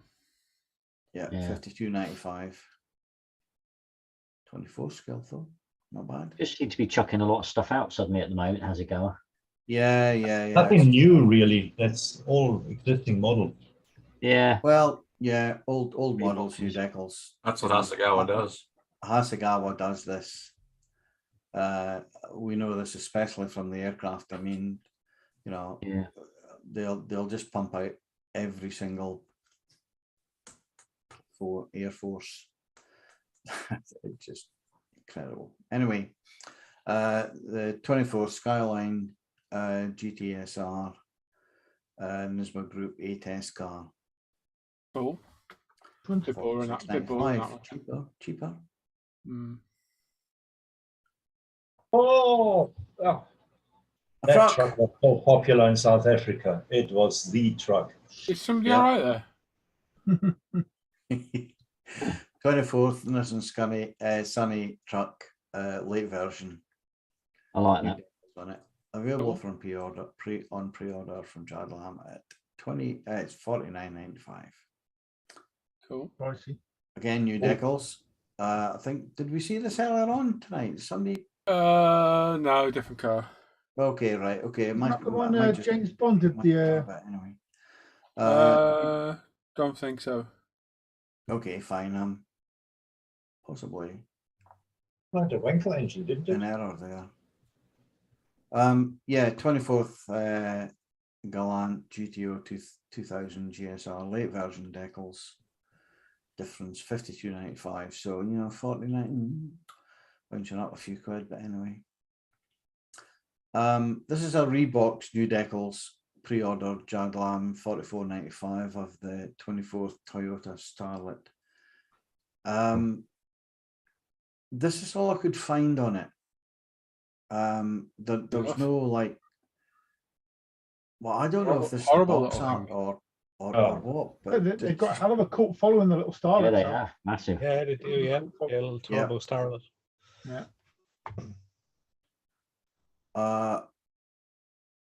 Moving on, Resin 2 Detail, available from Resin 2 Detail, are CMK 72nd Junkers Ray U88A-1 cockpit set.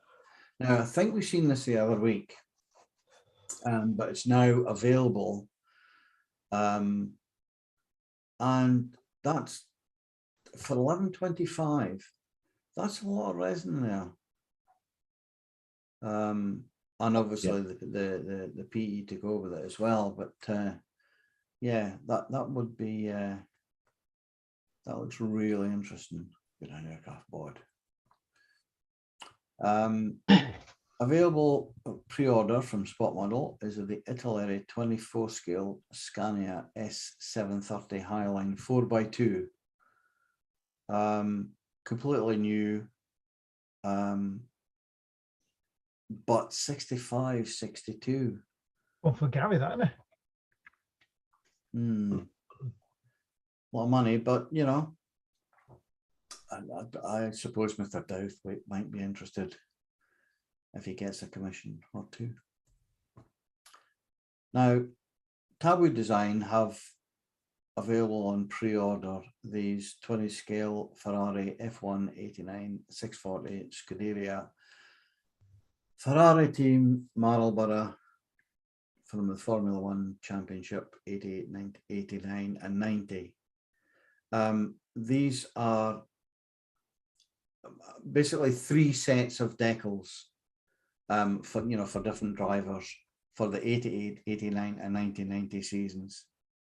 But they're all pretty much the same, slightly different, at £12.36 each. But I didn't want to throw, you know, half a dozen slides on there. So now, available from Spot Model is this Hasegawa 24th Toyota MR2 AW11 late version, G Limited supercharger, the T-bar roof from 1988. Yeah, I have no idea what all that means, but it's an MR2, so it's not a proper convertible. It's got like removable roof sections. All right, okay, so that's a T-bar, like a targa top. So it's a hard top, but you can take it off. Yeah, yeah. Right, okay. And I thought, you know, 24 scale 36.96 is an okay price. I was never a big fan of MR2s. Don't know why. Now we're getting into the nice stuff. Model Factory Hero 12th scale Ferrari 512S full detail from the 24-hour Le Mans 1970, available on pre-order from Spot Model for a fortune. £667.16. That's $870, Jim. No, it's not. Not for me.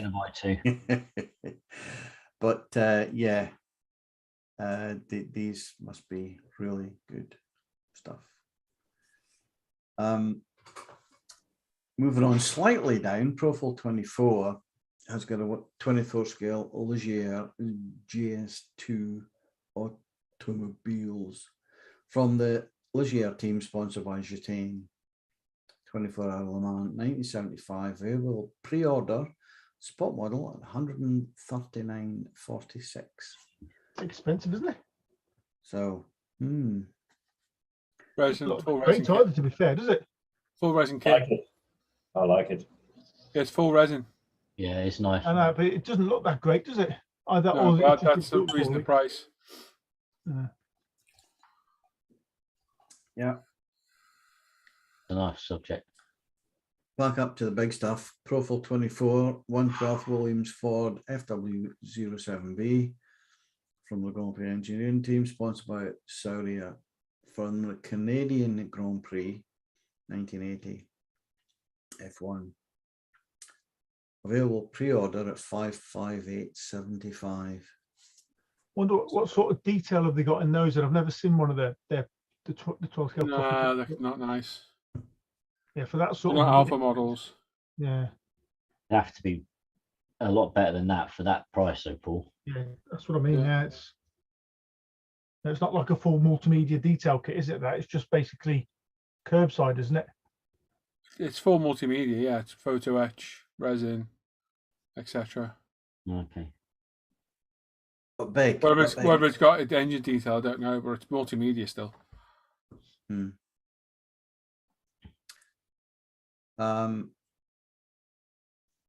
Model Factory Hero, I've got a 43rd McLaren Honda MP4 Oblique 5 from the McLaren Racing team, sponsored by Marlborough, 1989 Grand Prix. Now, there are 3 kits here again. One for the Italian, it was 5 kits. Italian, Spanish, Portuguese, German, and Japanese. I think there's 3 kits there covering the 5 Grand Prix. So you may get 2, whatever. It says everything on one, but when I investigated these individually, there do seem to be 3 separate kits, but they're available from Spot Model on For pre-order. that price, there's got to be at least 3 in there. Say again? For that price, there's got to be at least 3 kits in there. Yeah. For a little 1/43 scale offering. You'll only make 1 kit out of what's in the box, so there'll be different aero parts depending on the race. Yeah, I was thinking only 1 kit in there. Possibly, but I think there's, Wow, covering that's a all these rip-off. 5 GPs, there are 3 kits. So anyway, 133.41. Again, there's a Reeboks from Model Factory Hero, 43rd scale McLaren Honda MP4 Oblique 5 from the McLaren racing team, sponsored again by Marlborough, the 89 cool. GP. This all seemed to be one kit. It's Reeboks, new parts, 158.45. Huh? Yep, seems about right for the 143rd stuff. Yeah, but That's a different car. I didn't know you drove cars, Jim. Oh yeah. There you go. Lovely. Now a Reeboks from Hasegawa again, 24th Toyota Super Turbo, the 70, sponsored by Bijo from the Japanese Touring Car Championship 89. 35.54. Cool. Yeah. It's amazing how all these cars look the same. Now, from DN models, there is 32nd scale Digi Camo paint masks available for the MiG 29, 913/57. Now, this is it ships on the 21st of March, 32.85. It's the paint masks only. I can't see anything else to do with decals or whatever. But of course, this is the ghost of Kiev or Kiev. Well, okay, I can't say anything. I know what you're going to say, Jim. I know what you're going to say. Whether it is or not. The mass set, yeah. It's available. It's just mask sets. Yeah. For the digital camo. You don't need any decals. Everything's on the mask set. Yeah. Cool. Master Box are bringing out very soon a 24th and 135th scale Ukrainian soldier for the defense of Kiev. Cool. Due out very, very soon, 32.85. Cool. Nice resin model of a soldier. Will it be resin or will it be plastic? Plastic Master Box. Would it? Mm-hmm. Yeah. Okay. But all proceeds made, they've said they're donating to humanitarian aid. That's why they've done it. Didn't see any of that on the bump, but you could be right. I'll do it. Alpine Miniatures have got a 35th scale British Tank Commander set. It's a set of 2, price to be confirmed, but they will be available individually. It looks like resin, but I don't know. So you have kind of the box art figures. You have ones, I don't know if that's actual photographs of the models, but it's it's the commanders and the suits and everything. These suits were apparently brought in. I've been reading up about it. Now, there has been updated and expanded books from Valiant Wings, Airframe and Miniature, BF109 books for the version 1 to the E9 and the F to the K, including the Z series. Both different books. They're available individually at a time-limited special offer of £25.95, saving £3. But just remember that wherever you are, the price, the postage, and the reduced price will vary. Okay.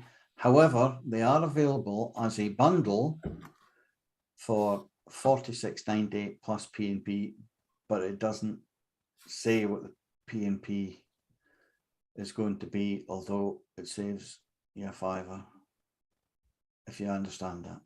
Yeah, no, they're at Telford. Anyway. They're normally near the UMP stand at Telford. Yeah. Academy have got the 2022 catalogue out. Don't know the price. Available from Academy, and I don't know where from. It was just advertised on the Academy site, so possibly from Academy. If you want to have a look at that there, but there are a few things that we mentioned previously, available, like the A10, which seems to be an important one. Now, on to Quinta Studios, who brought out a load of stuff. In this case, the 48th A10C Warthog interior 3D decal set for the Hobby Boss kit. You can see the sets there, the instructions, and the actual cockpit. That's good. Yeah, if only there was a decent A10 kit. Definitely. Very cool. Moving on, they've got the F5F2 Tiger 2 That's good. interior decal set for the AFV club kit. They're very clever, aren't they? Yeah. I mean, I think it definitely transforms things. Yeah, it's good. That Jim will tell you. 1681.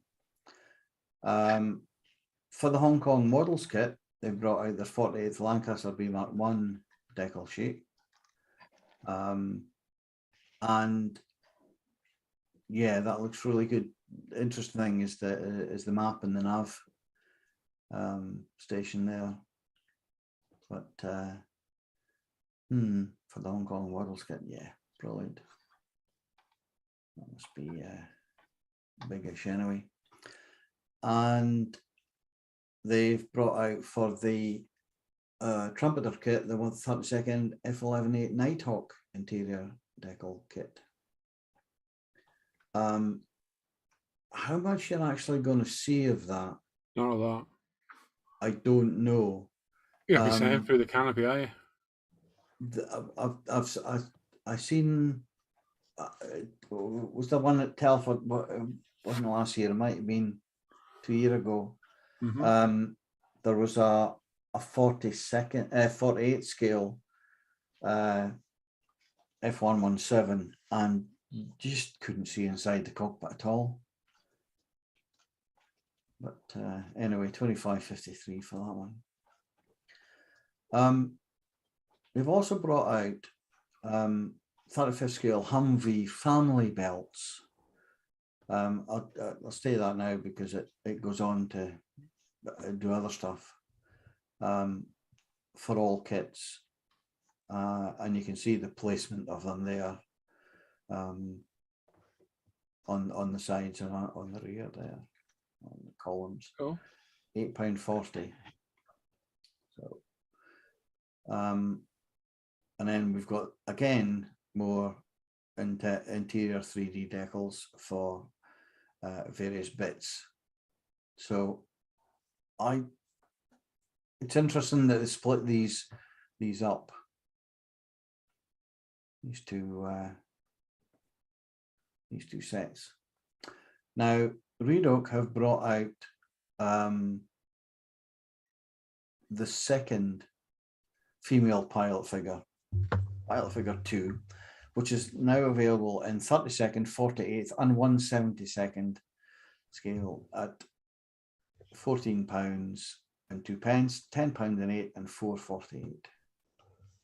So it's interesting. They've kind of bounced down to 72nd scale, but the detail on that is just. I don't know if it looks like that. And if you head over to Readout, you'll see some of the graphics. Now, in development from Copper State Models, a 32nd scale Bristol Scout. It's a Type C. Now, I don't know if it's resin or full plastic or whatever, but that's a very, very basic. The plastic, I want the Copper State normally. Yeah, very basic. Yeah, this isn't it. Not much in there. And nothing else really. Just Well, you can see it's probably going to be plastic because there was a locating pin down there towards the bottom. Yeah, or a hole for a locating pin for where the fuselage is going. Yeah, the Copper State are plastic. Yeah. So moving on, available from pre-order from IBG models or models to you. There's a 35th scale Scammell Pioneer TRMU 30. It's a tank transporter and looks all right. Now I tried to hunt that. I tried to find the IBG model site, but I failed miserably.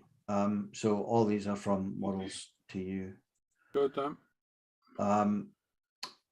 Again, 35th scale, I believe, because there was nothing on it. The KTO 8x8 WEM emergency evacuation vehicle available for pre-order, but they don't tell you the price. So let's order one. And how much do I pay? No idea. Interesting. Cool. But anyway, and they've got the 35th scale again. Possibly the CMP Chevrolet C15A water tank. Now there was a few of these, and because of the number of slides, I haven't bothered showing them. But if you want to go across the models to you site and have a look, there are very again, like Luke was saying, that they're modular, so there's quite a few of them. How many slides have you got out? Did you say? 71. Oof. How many left? I think it's the last one. Really? Weekend? Holy smokes. Wow, you've done well with that, Al. Fair play. Blue stuff. We've got Sorry, Al, just going back to that water truck. That looked more truck than water carrier. Is that the size of the tank on the back? It looks ridiculous. Yeah. Water tank. Yeah, it will be. Yeah. It's like a waster truck, isn't it? Yeah. It is. Isn't it? It's like, yeah, we've got this little tiny tank. Let's use this massive truck. Yeah, but being modular, they could put God knows. Oh, yeah, of course they can, yeah. Back. Yeah. So they've probably just stuck whatever water tank they had. Okay. Anyway. That makes sense then, I guess. Yeah. Always a spare wheel, though. Always a spare wheel. Right. Blue stuff, I've got a 1/12 scale Team Suzuki EC Star GSX RR 2021 decals for the Tamiya kit out. Yep. I think Mr. Croak is using these ones right now. Possibly. No, Mr. Croak's not using these ones right now. Yeah, TB decals I have. Oh, yeah. But it is the same scheme, isn't it? Yeah, same scheme. I should have waited for this one. Yeah, I was going to say they'd be infinitely better. Yeah. Very nice. Bird models have got what the hell is that? Boss MGRP Entworth 2. It's a new tool, and forget everything on there except the wee bit of white plastic on top. What the hell? Because you'd have that's to be brave all to you get get. that thing. So if you read it, it contains the resin parts, vacuum canopy, and metal parts for that wee thing. Yeah. And nothing else is included. I'll tell you now, so getting in that thing. Yeah. Well, Wow. any of them really. Yeah, Anyway. so bad. Copper State models again. I've got a I never liked 35th these. scale French armored car, 1914 Yeah. type. I never liked the look of these things. They were very boxy, but yeah, agricultural, weren't they back then? yeah. 3197. Lost in And reverse. they have out the 32nd Quadron G3, Oh. which is a French World War I biplane. Cool. They built them in those days, didn't they? Hey? Mm. 4711. And they also have out a 35th Panzer Sparwagen. The ones brackets, close brackets. Yeah, interesting. I'll maybe ask Luke again if he knows what these two railings at the front are for. It's not. Oh, sorry, mate. That in case it rolls over. Not sure, mate. Rebels. Yeah. I was gonna say it wasn't to get like under wire or something, but the turret would get caught on it, wouldn't it? Yeah. I think So it must have some use. it's something to do. You'll see it on a lot of First World War armored vehicles. It's something to do with breaching trenches. Okay. Or getting across trenches, but how they actually work, I don't know. Yeah, I can't figure it out. Carry something on there which they could deploy. Or Yeah, maybe. Yeah, like a roll of logs that they used to do. Don't know. All right. Yeah. Maybe. Yeah. Yeah, do you know what I mean? It just rolls off the front Yeah. Yeah. How would you Right. see where you're going though? because it's above the vision port. Yeah. It is above. Yeah. Aye. Anyway. Barbed wire defense could be. Yeah, Steve Yeah. could be. And that's finally What? the end. Now, I'll tell you what, Al. Well done, because Well done, mate. Oh, I was going to say you're coming up to an hour long doing this, and that's a long time to read that out. I tell you what, you flew through them. Fair play. That's probably the biggest slides we've ever had yeah. on that, and that's a mammoth effort. And what I will say is, we did lose a lot of viewers. Not sure why. Says sarcastically.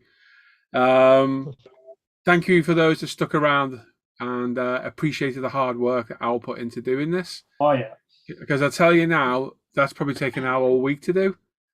So thank you everyone that actually stuck around with us. Thank you. It's taken me a while. We lost about 20 viewers instantly. Not saying where they've gone. I'm saying we lost 20 viewers. But thank you for everyone that stays around, and we all appreciate the hard work that Al put into doing that. Because trust me, hearing Tim complain about doing it, we all know how much work it took to do. So thank you, Al. Superb. You're welcome. A nice mix of models as well. But like you said, you've done all that. Next time we come, there'll be nothing. Yeah.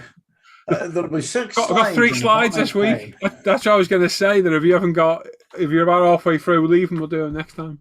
Yeah. Yeah. No. Well done. That was like nearly an hour long, Al. Bloody hell, mate. Sorry about that. No, I'm not saying so. I'm worried about you. That's a long time to be reading stuff. I tell you what, Al, I always look forward to your pod. I'm always excited when you're on because it's always the new stuff which I miss and don't see. It's always informative, so I really appreciate it. I only have one question, and that is, would you like me to mix up the slides or, have them in batches? That's fine now. You do. It's your baby. You do what you want with it, mate. It's your baby, totally.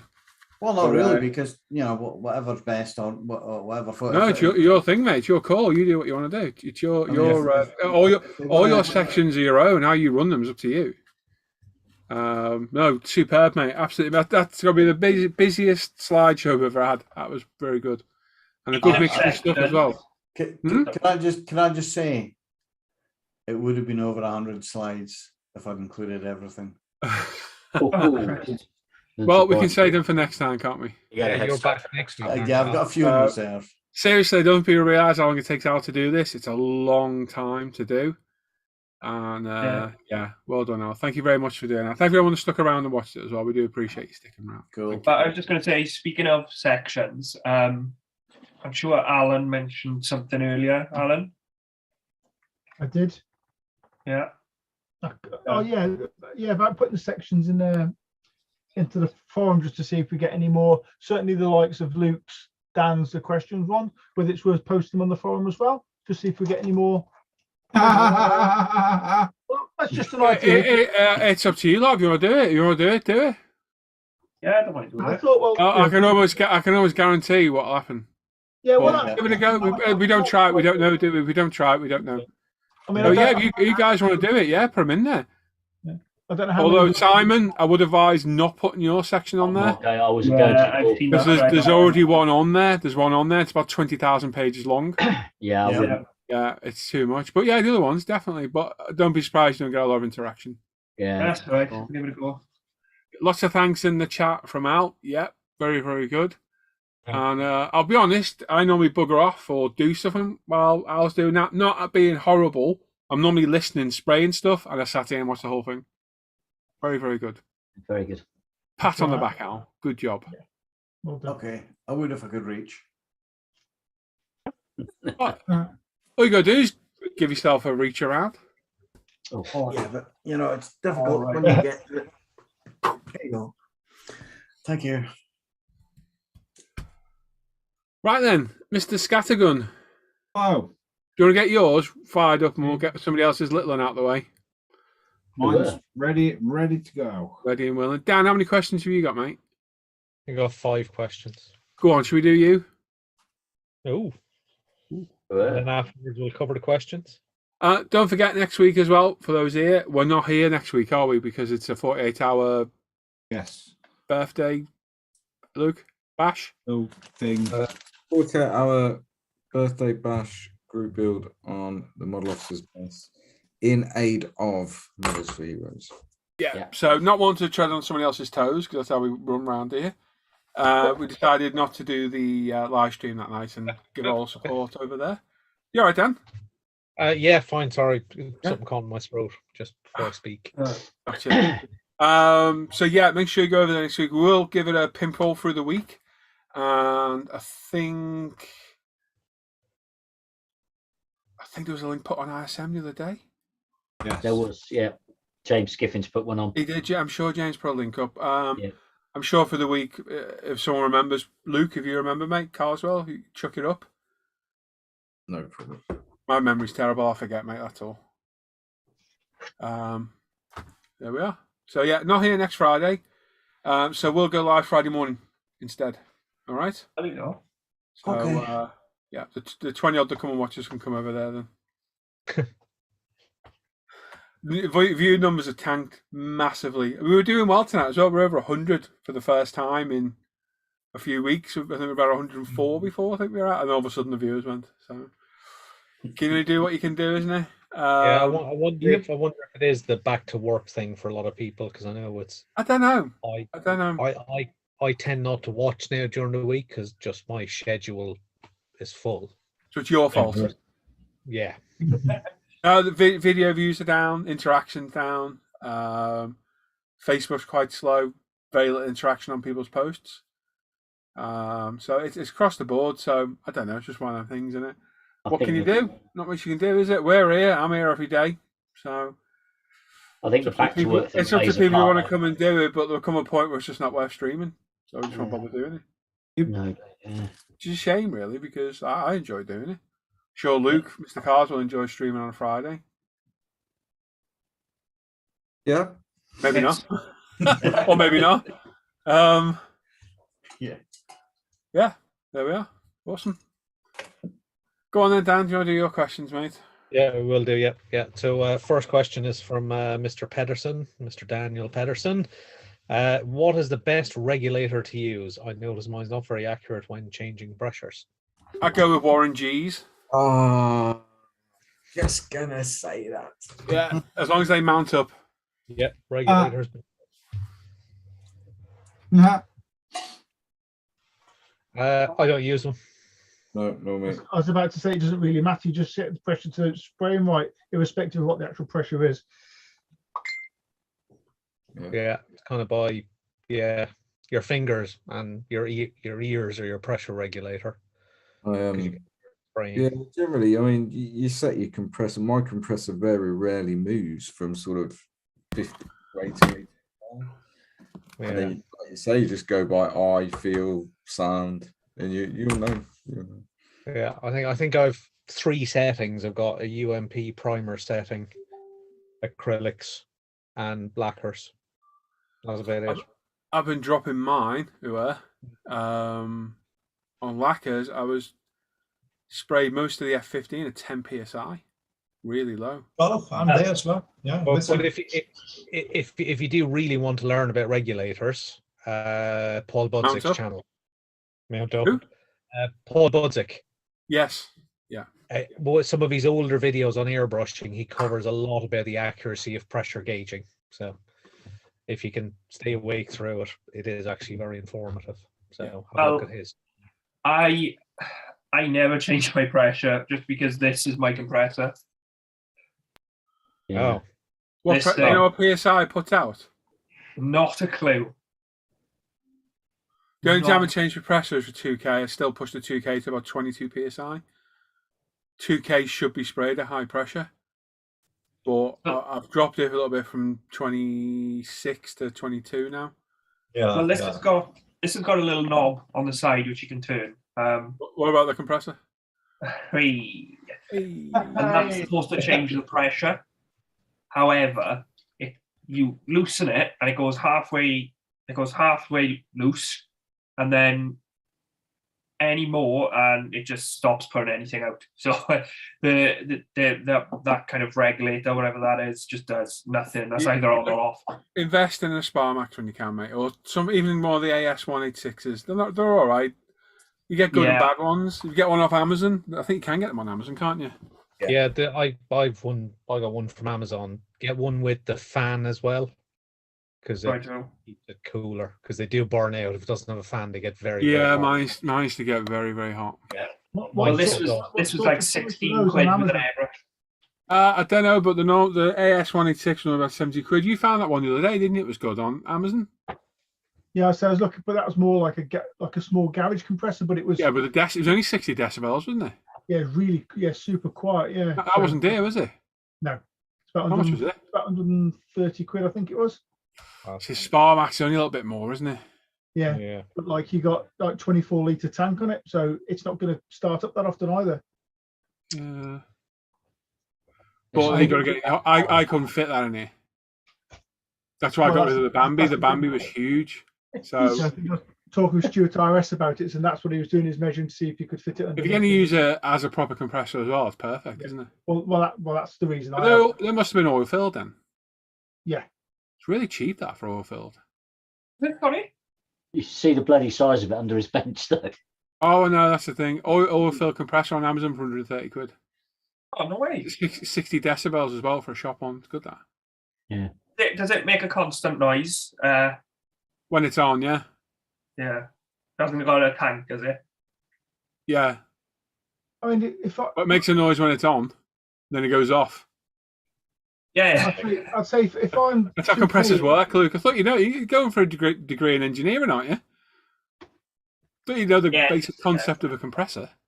I say spraying a 24th body, Luke. I'd say mine would probably kick in once. Right. Okay. Coming towards the end of it. Oh well, that's not bad at all. That's about 24 litres of air. Like I say, if you got the room for it, then yeah. How long does it take to fill?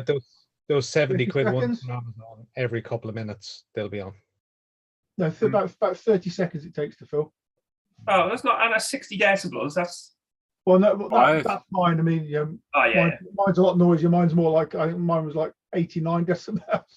Yeah, they make you jump a little bit when they come on. Yeah. Oh yeah. What was the question, Dan? Anyway. Regulator. Oh yeah. Paul Budzik. Yeah.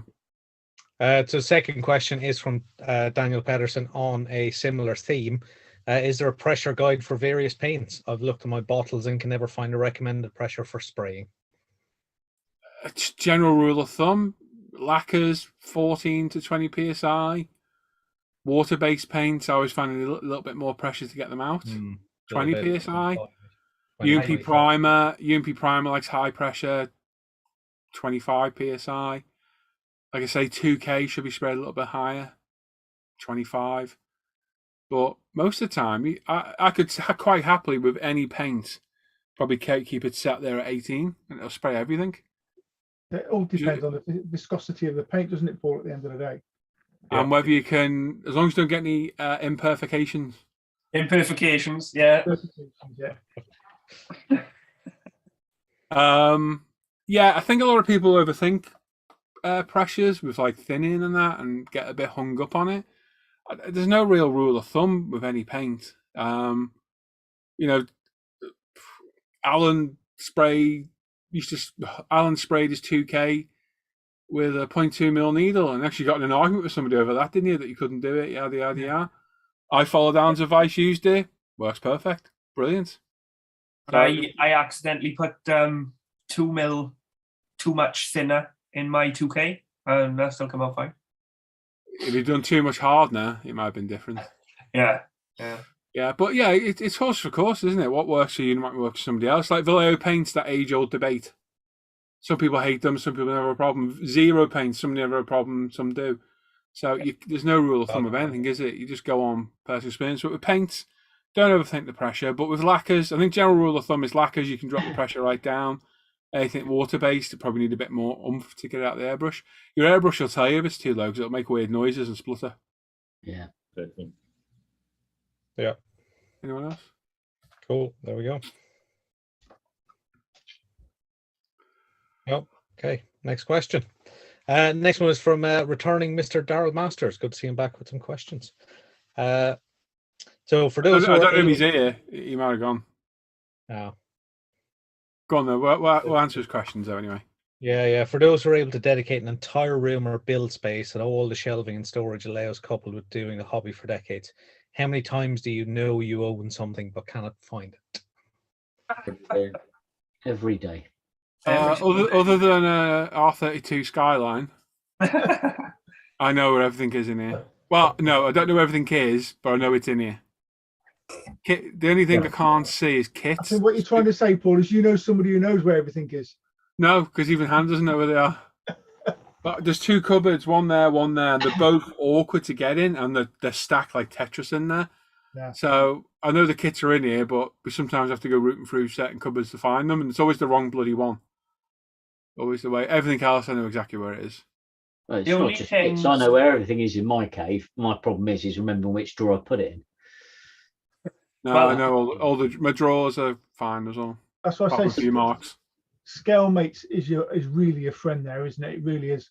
You know, I've taken to put in not only just my kits. You must have. There must be a section to add a note on scale mates as well. There is, yeah. Yeah, so I could add it in cupboard 1, cupboard 2.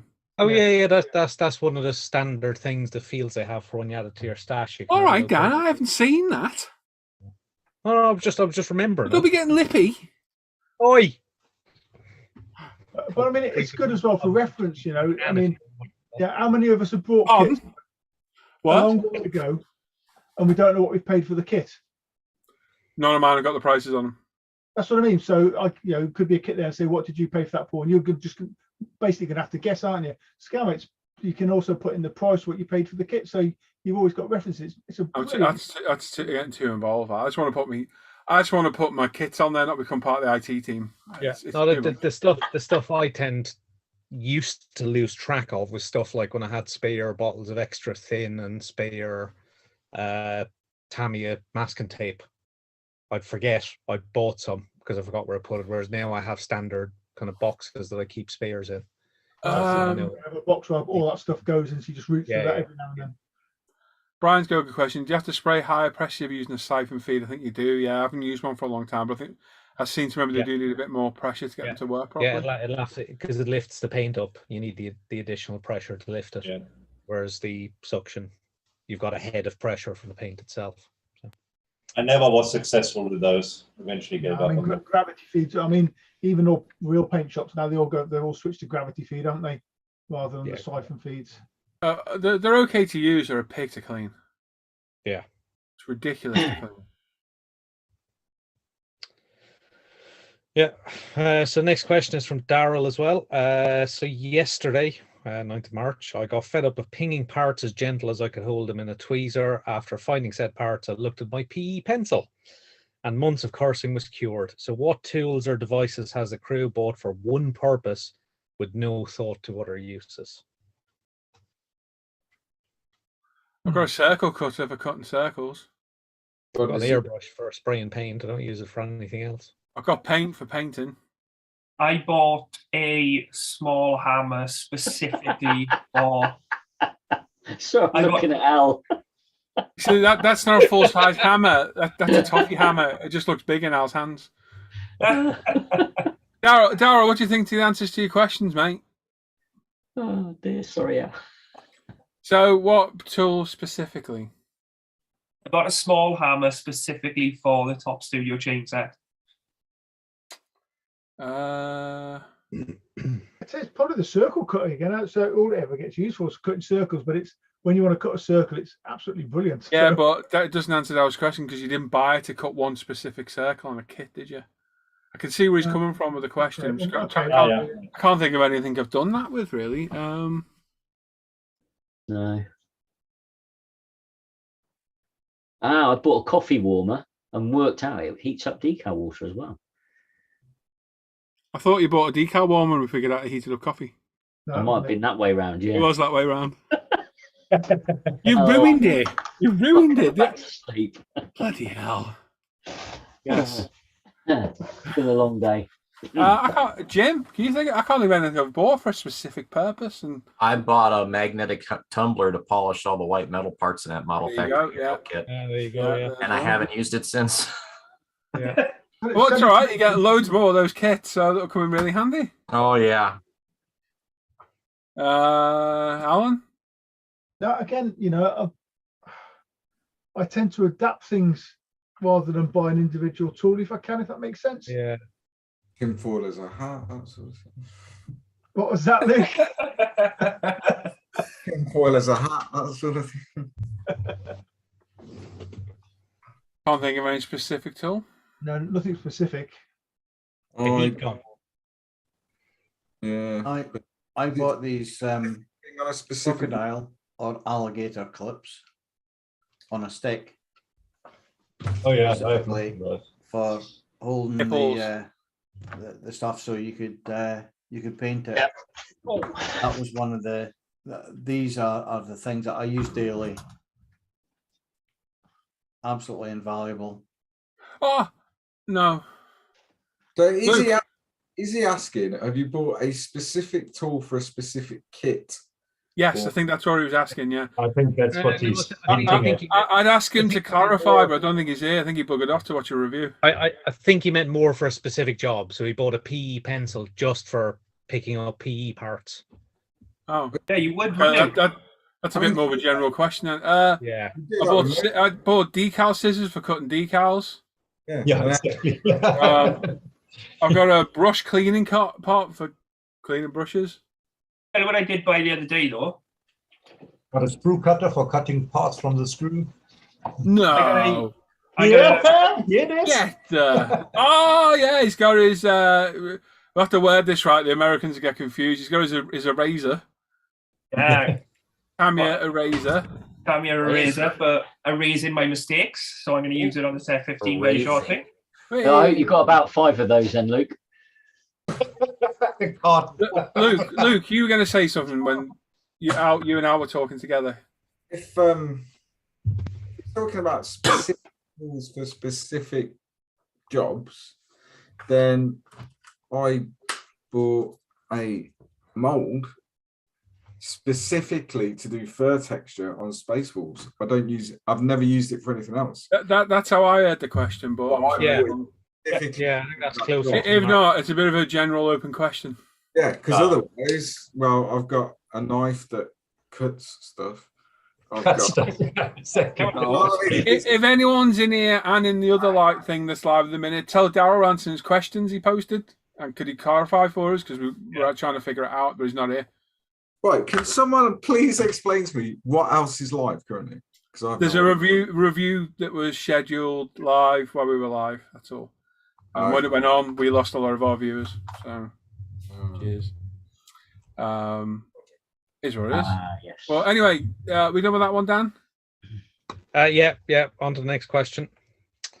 So the next question is from Craig Stadius, who says, it's probably been asked before, but what's the most forgiving clear coat I have Gravity 2K, but don't want to risk my paintwork because I've already crazed some parts.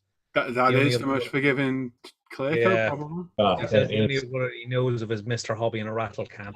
Other than the health risks, I suppose the word is, there's much less risk to your model using 2K than anything else, because you've got hot lacquers, which can quite easily melt your decals, your paint, and ruin everything, and the health risks of them are quite high as well. And you've got water-based clears, which, while they can work, they're not always reliable. So for me, the safest yellow at bet, the time as well. yeah, and they can yellow. Yeah, the safest bet on a model is 2K for the model itself, not for you. The health implications can be quite bad. Well, they are. They've been proven to be bad with 2K. But as an amateur spray, you're doing it once or twice a month. As long as you follow precautions, you should be fine. But there's very little thinner in 2K. Very little. There's less. I think this 2K is once it's on and it is cured, you know, you really have a protective screen on it, you know. Yeah, you yeah. can- If you work out 2K, if you mix like 9 mil of gravity clear, so less than 25-30% is thinner. Yeah. Got right, isn't it? Because 3 parts in it, It'd be one. 933, wouldn't it? Yeah, 933. So that's 3 to 1 to, yeah. So it's about 30%, isn't it? Whereas if you look at like the Tamiya's and the rattle cans, they're so hot. It's unbelievable, and they just eat your decals alive. So although for you need to follow the safety PPE kind of thing, and I would recommend doing it because that stuff will screw you up really bad. As a modeler, it's the safest way. The only time you'll have issues, and me and Simon can speak from experience, you need to make sure your decals are fully set properly, because it can get underneath, but it's a lot less risky than melting your decals. Who is melted decals with hot clear coats? Yeah. It 20%, by the way. It eats them. How much? 20%, then it'll be. 25. No, 3 to No, 1 to 1 will be 20%. Yeah. Wednesday. That's how you look at it. Wait, hang on. Look. 5 parts. Yeah, you're right. Yeah, it is. Simon, it's 5 parts. Yeah, 5. But if you've got 4 mil, so you've got 3 of clear, 1 of hardener. If you then want to thin it by 25%, you put another mil in. Yeah, but no, we're talking about the overall, overall mixture. because you've got 20% 9 mil of That's clear. why you look Hang at on, it. wait. You got 9 mil of clear and 3 mil of hardness. So there's 12 mil, and you're thinning it with 3 mil. 3 mil in there, which is 25%. Thank you, Roland. You can look at it both ways, and this is a conversation we were having the other day, Paul, about how you I'll look at it mathematically. Yeah, correctly, I look at it. Well, going back to the. You just said 25%. You didn't. Alan did, and I did. You didn't know. I said 25%. Decals, Paul. Sorry, just on a serious note, going back to the decals where you're saying they need to be down. That's with any clear as well, Paul. It's not. Oh, just anything, yeah. But I mean, the problem with 2K is because you're putting such a wet coat down, it saturates the surface. And obviously, if you've got a decal that's not quite down, they'll get under it. Yeah. Whereas the problem with the hot lacquers is they're not getting under it; they're just eating them alive. Yeah, and I tell you now, it's soul destroying. It's done it twice to me. One on a Ford Sierra RS 500 Texaco, ate the whole thing alive, and the roof that was TS13, and the roof on a Mark 1 Escort did. I used GX100, and I just caught it as I started to lift the decal. So there are risks on decals, no matter how you look at it. And you get all the people saying, "I've never had a problem," but you get that with anything, and you will. And when it happens, it's quite impressive just how much it wrecks your model. No, I can't wear my glasses with a respirator, Rob. No, won't have it. But my eyesight's not all that bad, thankfully. Yeah. So, long story short, personally, I think the safest clear coat is 2K. Water-based, very hit and miss. If you get it to pool, it can dry in white in corners. And I don't think the health hazards from 2K once or twice a month are significant. No, I agree. I think just Keep a all good your skin People have to covered. have precautions, you know. But Keep yeah. your skin covered, keep your eyes covered. They're the two worst, other than your lungs. Your eyes are meant to be really bad for 2K. I don't know if it's true or not. I don't know. I think that's Oh. long-term exposure. I think that's Probably it's all going to be long term. Of course it is, but you still want to protect yourself as good as you can. Thing is, by nature, most modelers are paranoid. So that, do you know what I mean? Dan's absolutely right. Spraying 2K once or twice a month for an hour, even even 10 mils of it, like, have very little impact on your health. Mm. You know, we live in the Western world. You go outside, you breathe in the air. It's full of all sorts of nasty stuff. Yeah. And you're not wearing a respirator when you do that. No. Yeah, that's fair. I won't worry about it too much, to be honest.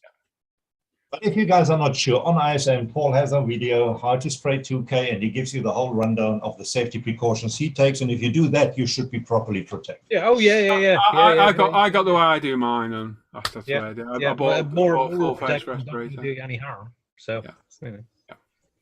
I think the key thing, the most key thing is, I say, is the respirator and good ventilation.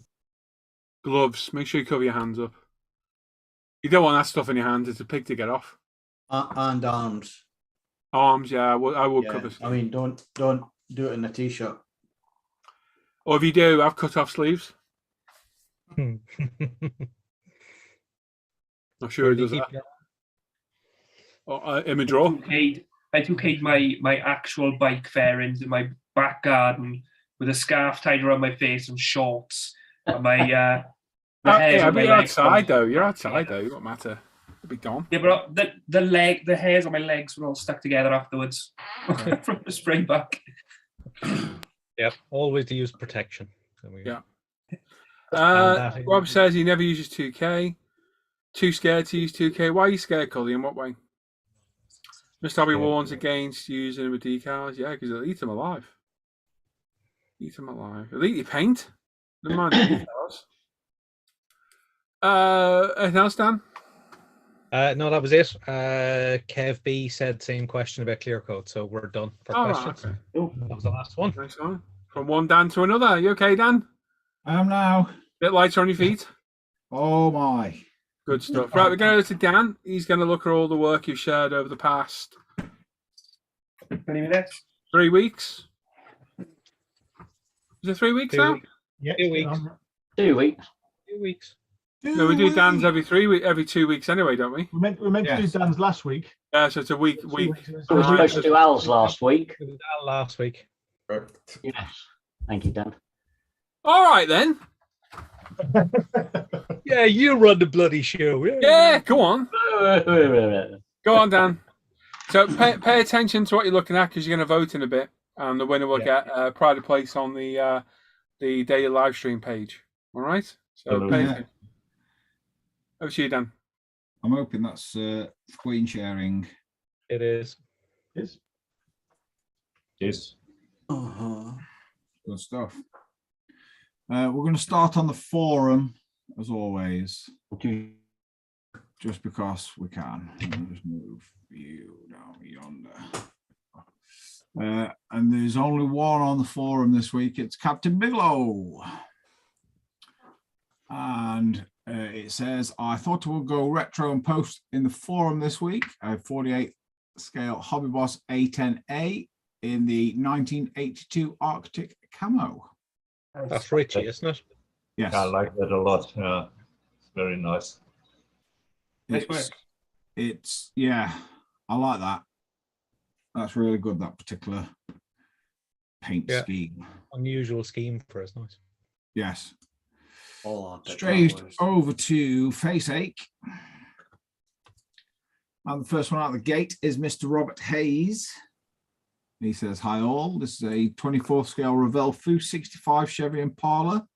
Is finally finished this build. Some modifications have been done to the body to make it look close to the real car, as the kit is just a Chevy Impala model with some Foos parts and decals added. It went together pretty well in the end. The paint and clear coat have a few imperfections.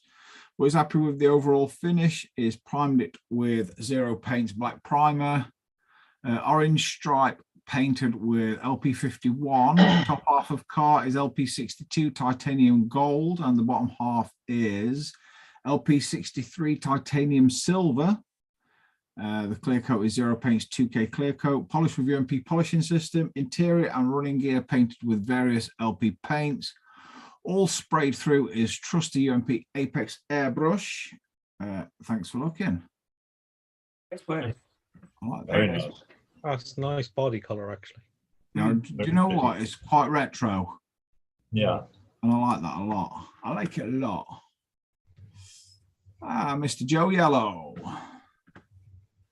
This is a Revell 1967 Plymouth Belvedere GTX. He's painted it with Intercooler and 2K cleared. Cool. I like that one as well. Two in this week as well. Yeah, it's quite Great, striking. beautiful. Mr. Justin Hart is next. Right, this one.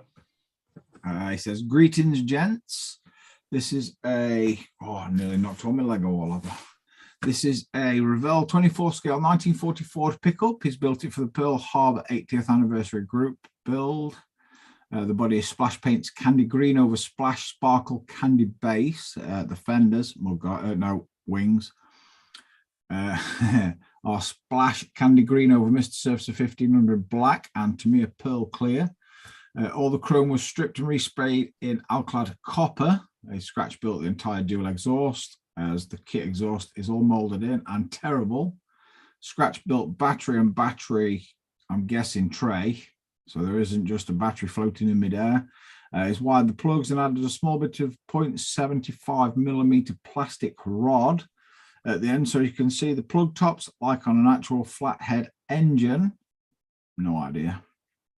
And split up the triple carb so it could fit turned aluminium air cleaners from offthesprue.com. Build series available on his channel, J Hart Model Works. Have a great weekend. I'd suggest going to have a watch of that as well, because that is an excellent looking model. Yes. Yeah, he's done a good job in following that. It's good. Really Yeah. good. Uh-oh. Stick Stick a donk on it.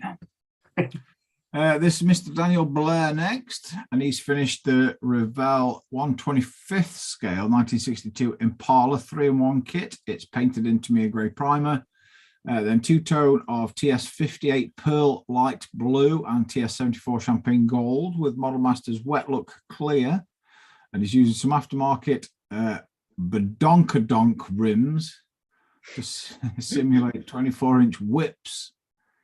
I wish he'd stop using words like that because they don't suit him. This was one of the best Revell car kits he's encountered in a while regarding detail, fit, and options. I think that.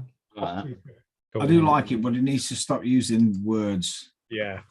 Just stop. Yes, he does. Oh, this one. This is This is Mr. Attila. It says, hi, has finished this Enzo from Tamiya, not an easy kit, but very, very high quality. It's used Mr. Surfacer primer and the colours from Gravity Colours. Ferrari Rosso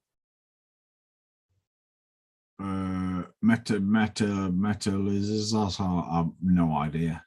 Metallic red. Yes, metallic. And his 2K is from Gravity Colours.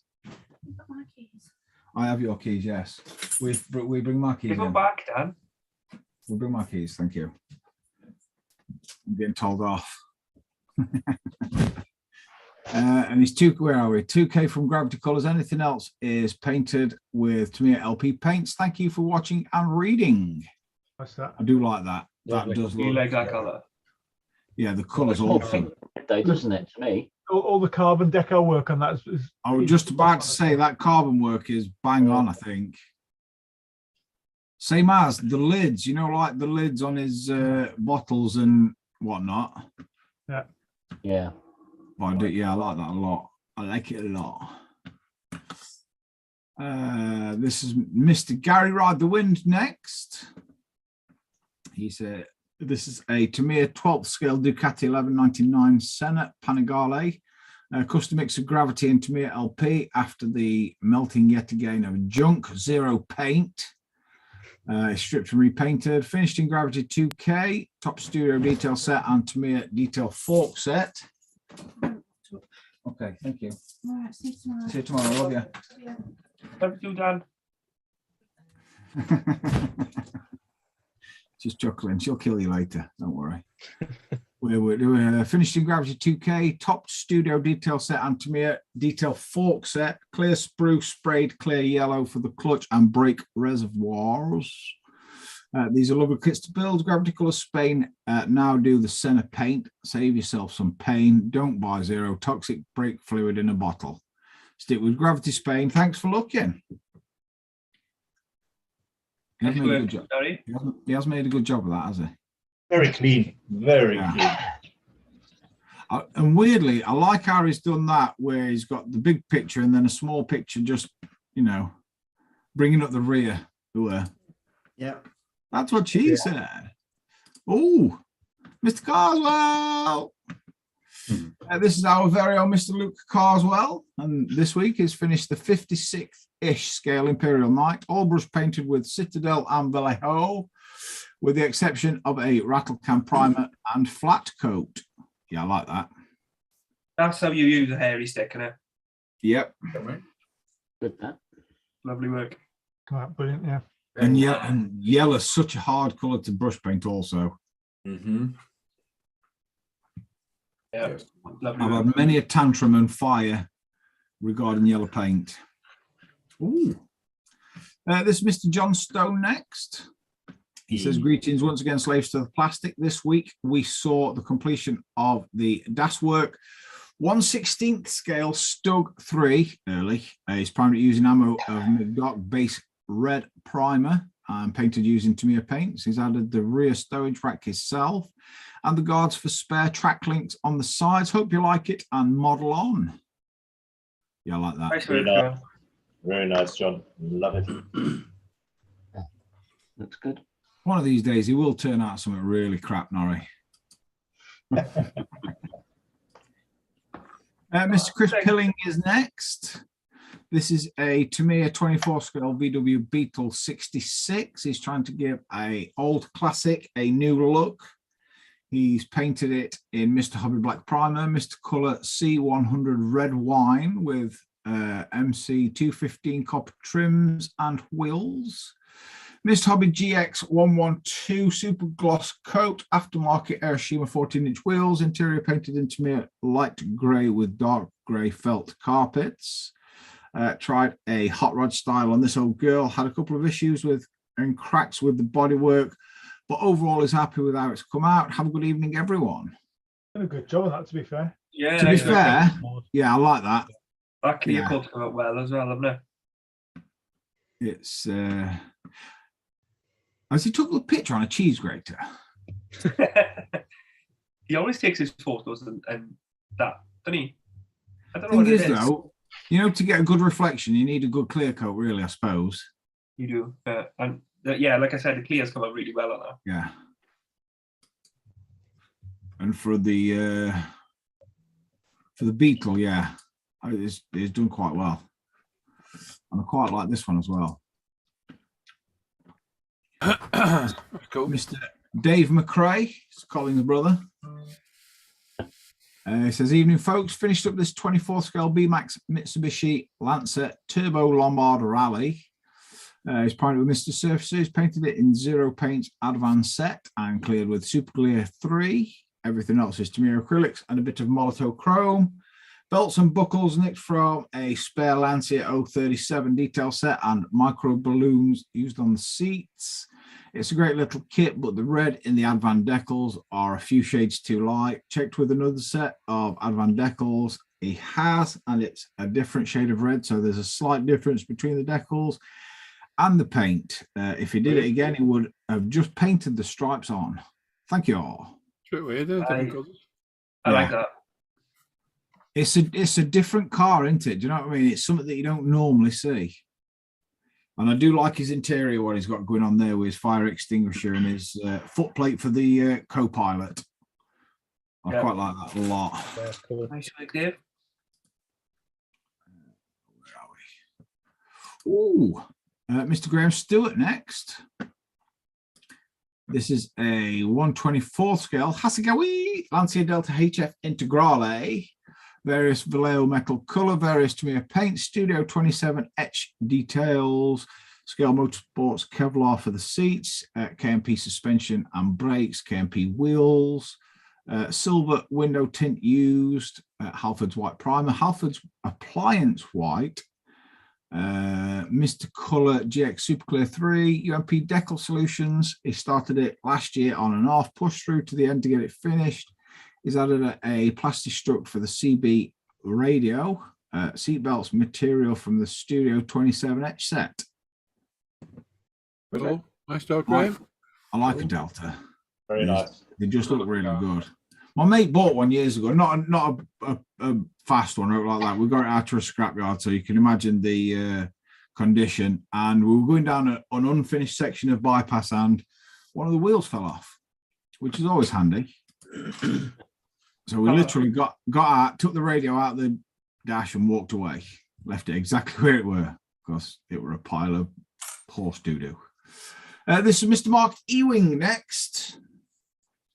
He says, that's me, finally finished the Revell 24th scale Foose truck, which was a test bed and get his technique for car building back. He's used UMP grey primer, Mr. Colour 57 metallic blue green, bare metal foil chrome for the window frames, first time using it, Costa wooden stirrers for the rear bed, Vallejo wood brown paint and oils for the rear bed, Tamiya LP silver, UMP Apex, Molotov, got to bet that warm, pen to touch up the chrome, Pro Range 2K with 6, 8 and 12,000 micro mesh, the wonderful UMP polishing system to bring back the shine, and is now working on the Tamiya 24th scale Nissan Nismo Skyline.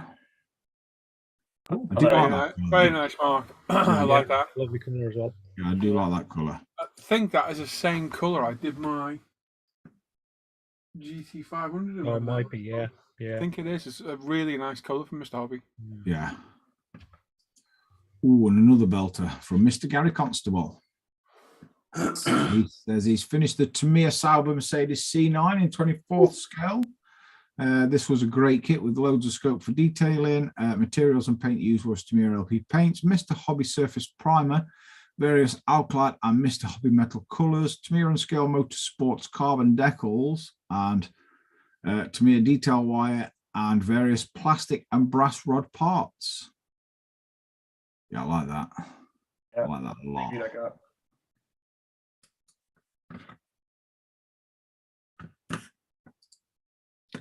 This Mr. Chris Stover next. He's finished this Tamiya 35th scale Jag Tiger. He's painted it with Tamiya paints and weathered with Vallejo washers and MIG pigments. Knocks him out. He's doing a truck, I think, at the minute, or it might be a bulldozer now, actually. Oh, this is Mr. Douglas Weir. He says, this week saw me finish this 72nd Airfix P40B Warhawk. This isn't a bad little kit from Airfix. Fit is generally good and it didn't cost much, so he thinks he's had his money's worth. He's used Mr. Surfacer 1500 black. His base coat is Tamiya LP11 silver, followed by MRP neutral grey. Mr. Hobby Aqueous olive drab. He's painted the roundels with a MRP insignia blue, red and white.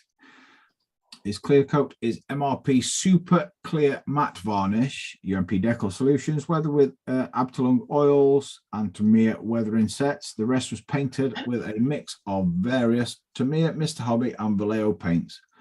As always, thanks for looking and have a great weekend. Nice work. Nice work, Dave. Nice one. Nice one. Thing is, if he'd have not said that was 72nd scale, you'd have thought it was slightly bigger, you know, from picture. Because I quite like that a lot. With the camera as well, isn't he? Yeah. Ooh, this is Knucklehead Labs. I do believe it's Gary. He's finished a Dragon 35th scale M1A1 kit from 1997 and completed his Desert Trio. The Dragon kit was a disappointment. Length and link track were garbage and the instructions sketchy. All three were primed in black and painted with Tamiya Exa 59 Desert Yellow. The other kits are a Tamiya Paladin and a Orochi M3A3 CFV. The Orochi kit was pricey but fantastic and worth every penny. I'd leave it that one down because the next one's Joe's second kit. Fair play. We got one in at the top. Fair play. Ah, crap. Did I show my Mercedes last time we did this? Yeah, the yellow Mercedes was in the last one, Paul, yeah. Yes. Damn, I could have put me at 15. I didn't put it in because I thought I'd put it in here. No. Am I an idiot? Yes. I don't know it makes any difference. So. No. No. No, I agree. Shite. Okay. Alan, you ready, mate? Yeah, I'm ready. I'm going to post it in So you get the time it takes for Dan and Al, well, for Dan actually, to get through the catch up to vote, and I'm sure Alan will give you a little bit longer. So get ready to place your vote. Try and pick your build and your builder if you can. And away you go. I be ready. You ready, Al? Oh, yeah, go for it. Do you want to go? We have Captain Bigelow with his 48th scale Hobby Boss A10A in his Arctic camo. Oh, god damn, I hate it when that does that because it hides the tab that I want. Thank you. We have Mr. Robert Hayes with his 24th scale Revell Foose 65 Chevy Impala. We have Mr. Joe Yellow with his Revell 67 Plymouth Belvedere GTX. Mr. Justin Hart with his Revell 24 scale 1940 Ford pickup. Mr. Daniel Blair with his Revell 25th scale 1962 Impala. Mr. Attila with his, I'm guessing 25th scale. 24 scale, sorry. Enzo from Tamiya. Actually, it could be 12 as well. To be fair, yeah. Could be. It's definitely not Revell, so we're all right. We're golden. Always give us a scale if you can. Mr. Gary Ride the Wind with his Tamiya 12th scale Ducati 1199 Senate Panigale. Mr. Carswell with his 56th-ish scale Imperial Knight from Warhammer. Yeah. Mr. John Stone with his Das Work 16th scale Stug 3. Mr. Chris Pilling with a 24 scale Tamiya VW Beetle. Mr. Dave McRae with a 24 scale BMAX Mitsubishi Lancer Turbo. Mr. Graham Stewart with a 24 scale Haskell Lancia Delta HF Integrale. Mr. Mark Ewing with a Revell 24 scale Foose truck. Mr. Gary Constable with the Tamiya Sauber Mercedes C9 in 24th scale. Mr. Chris Stover with a Tamiya 35th scale Jag Tiger. Oh. Douglas Weir with a 72nd scale Airfix P40B Warhawk. Knucklehead Labs with a Dragon 35th scale M1A1 from 97. And just a heads up, it's one entry per time. One entry. Yeah, one entry. Did you just spot, Paul? Hmm? Who did you spot for one entry? Joe. Joe, okay. Why? Oh, right. No, entry into the thing. Yeah. Was there posting more than one? No. Okay, no, fine. Some very good builds though, Dan. Yeah. It's difficult again. It just always is. Yep.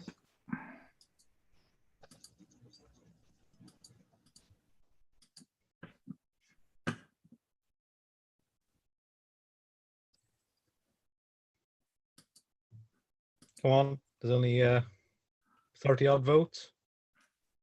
Nearly 40. 90 odd people watching. Yeah. 30%. Get him in. Makes it all worthwhile doing, doesn't it? Yeah. Yeah. Up to people who they vote at the end of the day. But if there's 90 you're watching, 95. Yeah. I think everyone owns a phone. But like I say, it's up to you if you wanna take part, really. So we say get out of it what you give. Yes. What you put into it. Sorry, is the word. Yes. What he said.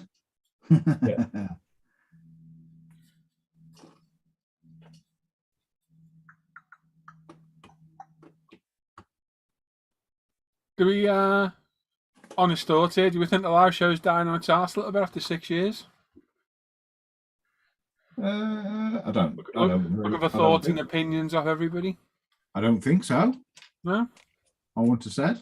So, Where you get that from? No, I don't think so. Hard to say. just personal feelings about stuff. That's all. views are down a little bit, but I think it will The take views are down time. because we switched channels. And I also think, Dan's point earlier, as much as it pains me to agree with him, people going back to work full time, not being around in the day, it all has a knock-on impact. Things are lifting as well, aren't they? So, People are are back going in to be the wanting office. to go and get stuff, do stuff. And, Right then. Go on then, Paul. Your vote, please. I'm gonna have to go with Mr. Constable C9. I think. I like the work he put into it. Good. Okay, Simon. Oh, can I have 3? No. I'll put it down to 3. I've got a Sauber in my shortlist, a Senna, and I'm going to have to go with the Enzo, though, I think. Going with the Enzo. There's Okay. some good stuff again this week. Exactly that, Rob. Exactly that, Rob. Some belters, mate. Mr. Owl. Come in, Mr. Owl. Captain Bigelow's A10. A10. Okay. Mr. Carswell. Same for me. The A10 Arctic coming. Yep. Don't know. Mr. Dan Scat. Yes, Captain Bigelow's A10 as well for me. Okay. Of course, that was Roland. just a belter. Justin Hart's 44 pickup. Okay. Good one, Simon. Mr. Croak. I'm gonna have to go for Cavici Attila's Enzo. The Enzo, yeah. Lost it. No, I just can't see it for looking. Enzo, there we go. Luke. Ward. I'm gonna have to go for Gary C9. Go C9. Yeah, the engine. Yeah, really, really good work. Okay. Jim. As much as it pains me not to vote for the president of my fan club, Gary Ride the Wind, President and only member. I'm going to go with Luke Carswell's Imperial Knight. Yeah, that was on my short list too. Yeah. Oh God, it's such a hard choice. Such a hard It's choice. difficult again. But I think it's going to have to be Gary's C9 because I know the work and the detail he's put into it. Yeah, no, that's a good choice. So many good ones tonight. Yeah, Yeah. it really is. I think that Luke's Imperial Knight Yeah. and John's Strompanzer. John's was good, very nice. I Yeah. kind of fancy that kit, to be honest. I like the Stug. Rob 65 Impala I really liked as well. Yeah, That was- Best they're all good. They're all list. they're all worthy of being winners, aren't they? Yeah. Especially for those that make the effort to take part, and they are. Everyone I'm deserves very grateful they do because we see some awesome builds. Well, I mean, there's a clear winner anyway. There's a clear second, and then there's sort of 2 that are teetering on the 3rd place, and the 2 teetering on the 3rd place is Luke's Imperial Knight and Captain Bigelow's A10, both very worthy. Yeah. Coming in second is Gary Rides the Wind's Ducati 1199 Senna. Yeah. And tonight's winner is Mr. Constable with his Sauber Mercedes C9, and well deserved too, I think. Yeah. That's good work. Well done, Gary. If you're still there, mate, well done. We'll get your Hello, picture on. folks. Hello, Rich. We're live at the minute, just so you know. Yeah. You okay, yeah? Yeah. Cool. Good. We'll be off air in a bit. We'll have a chat when we go off, mate. No sweat. Man. Good man. Yeah, well done to everyone that shared. Thank you everyone that voted as well. Your participation is greatly appreciated. Well done. Some great work and very, very good. Lovely models again. Really nice. It is. It's lovely. Very, very nice. Good. What we got left? Just yours, Woody boy? Luke, yeah. Get it up. Oh, And then I'll find my section. Boom, boom. Oh, well. Batman 2000. Batman 2000.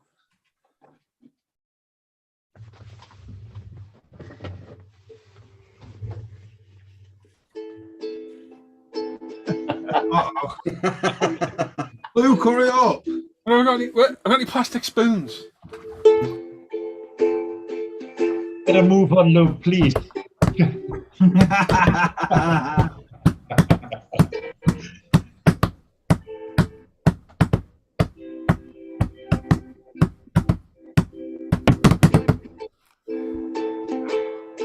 Jim, gonna dance?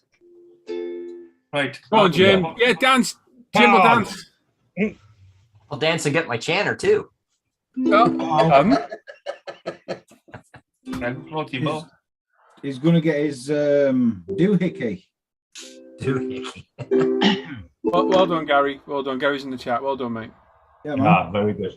Very nice. Right then. Share my screen. Move all your mugs over there. Pop that there, that'll do. Okay, so I'm going to be looking at what you guys have, your modelling mishaps from the past fortnight, because we're rolling over. And starting us off this week is Mr. Daniel Pedersen. So the clear coat crazed the roof on his Rebel 59 Eldorado. No idea why it happened. First time I've had a reaction like this. I'll have to wait for it to dry and sand it back. Yeah, that's mad. Is that... it needs in 2K now? I believe so. That's strange, no? Yeah, what are you on about? Didn't say that it's okay, huh?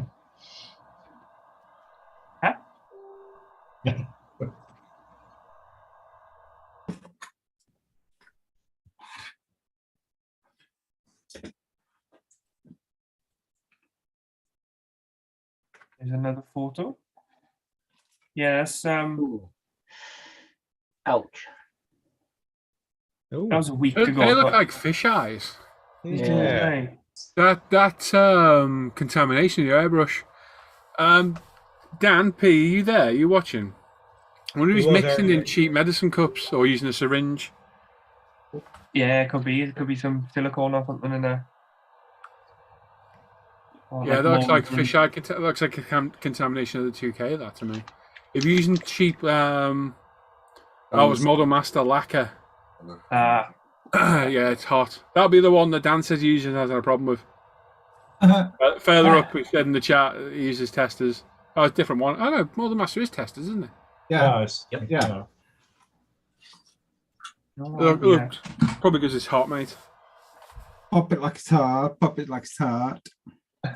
Next up, we got Chris Pilling. So, skill model Chris, he mentioned this earlier in the hangout that he was going to pop a post up. He spent the morning doing the decals on the CR5 while in the Off Air Hangout, and slightly lost concentration and cut this one for the side of the door in half. Sugar plums. You know the first, and you definitely won't be the last, Chris. Luckily enough, it was a nice cut, and it lined up well enough, so you can't see it. Apparently, the first cut is always the deepest. And every rose has a thorn. Very true. Very true. Nice save though, Chris. Oh, my little one got hold of my airbrush and dropped it, and these bits got bent. That's it now, in the bin. Yeah. Wasn't on concrete, was it, Keith? Apparently, they got to go in the bin if you do that, because you can't repair them. There's no spares. No. Can't get spares. Apparently, even though we hold every freaking spare known to man at UMP. And in fact, if you do break anything in the airbrush, you contact me. There's a good chance I can help you out on my own. Yeah. So, unfortunate, Keith, but it could have been a lot worse, couldn't it? A lot worse. Yeah. Kids and modelling stuff don't really mix, do they?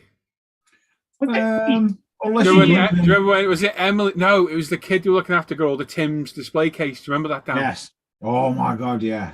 Wrecked load of models in it. Oh my God. That was so. Tim had somebody's kid round, the family member. He said he could hear a load of crunching come from the living room. Went in, the kid had got on the display case and had all his models. So good.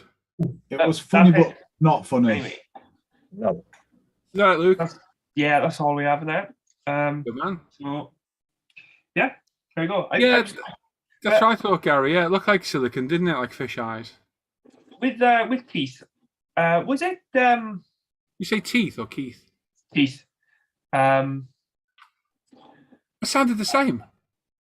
Yeah, it did actually, to be fair. Oh. Keith with the T. With a K. Ah. You know, Keith with a C. Is that a Welsh thing? That'd be Cuth. Anyway. Anyway, Keith's teeth with a C. Yeah. Mr. Holford, was it you who I can't remember if it was Keith who bent his needle while pushing it out with the desk? No, it was someone else. Oh, hello. Yes. I thought it looked like a second I was going to take on a bull. In front of him.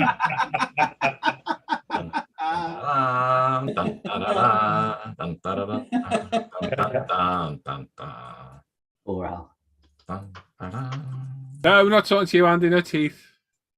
Don't worry, Attila.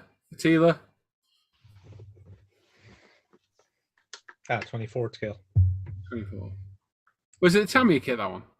Yeah. Yeah. He did say that in there. I'd missed it. I wasn't paying attention. Right, that's us done, isn't it? Yeah, boy. Good effort, good team effort. Yeah, man. As always. Pictures up as well. There's Gary's pictures up. Had my catch on with the display case and ruined everything on 2 entire shelves. 15 models completely destroyed. Oh.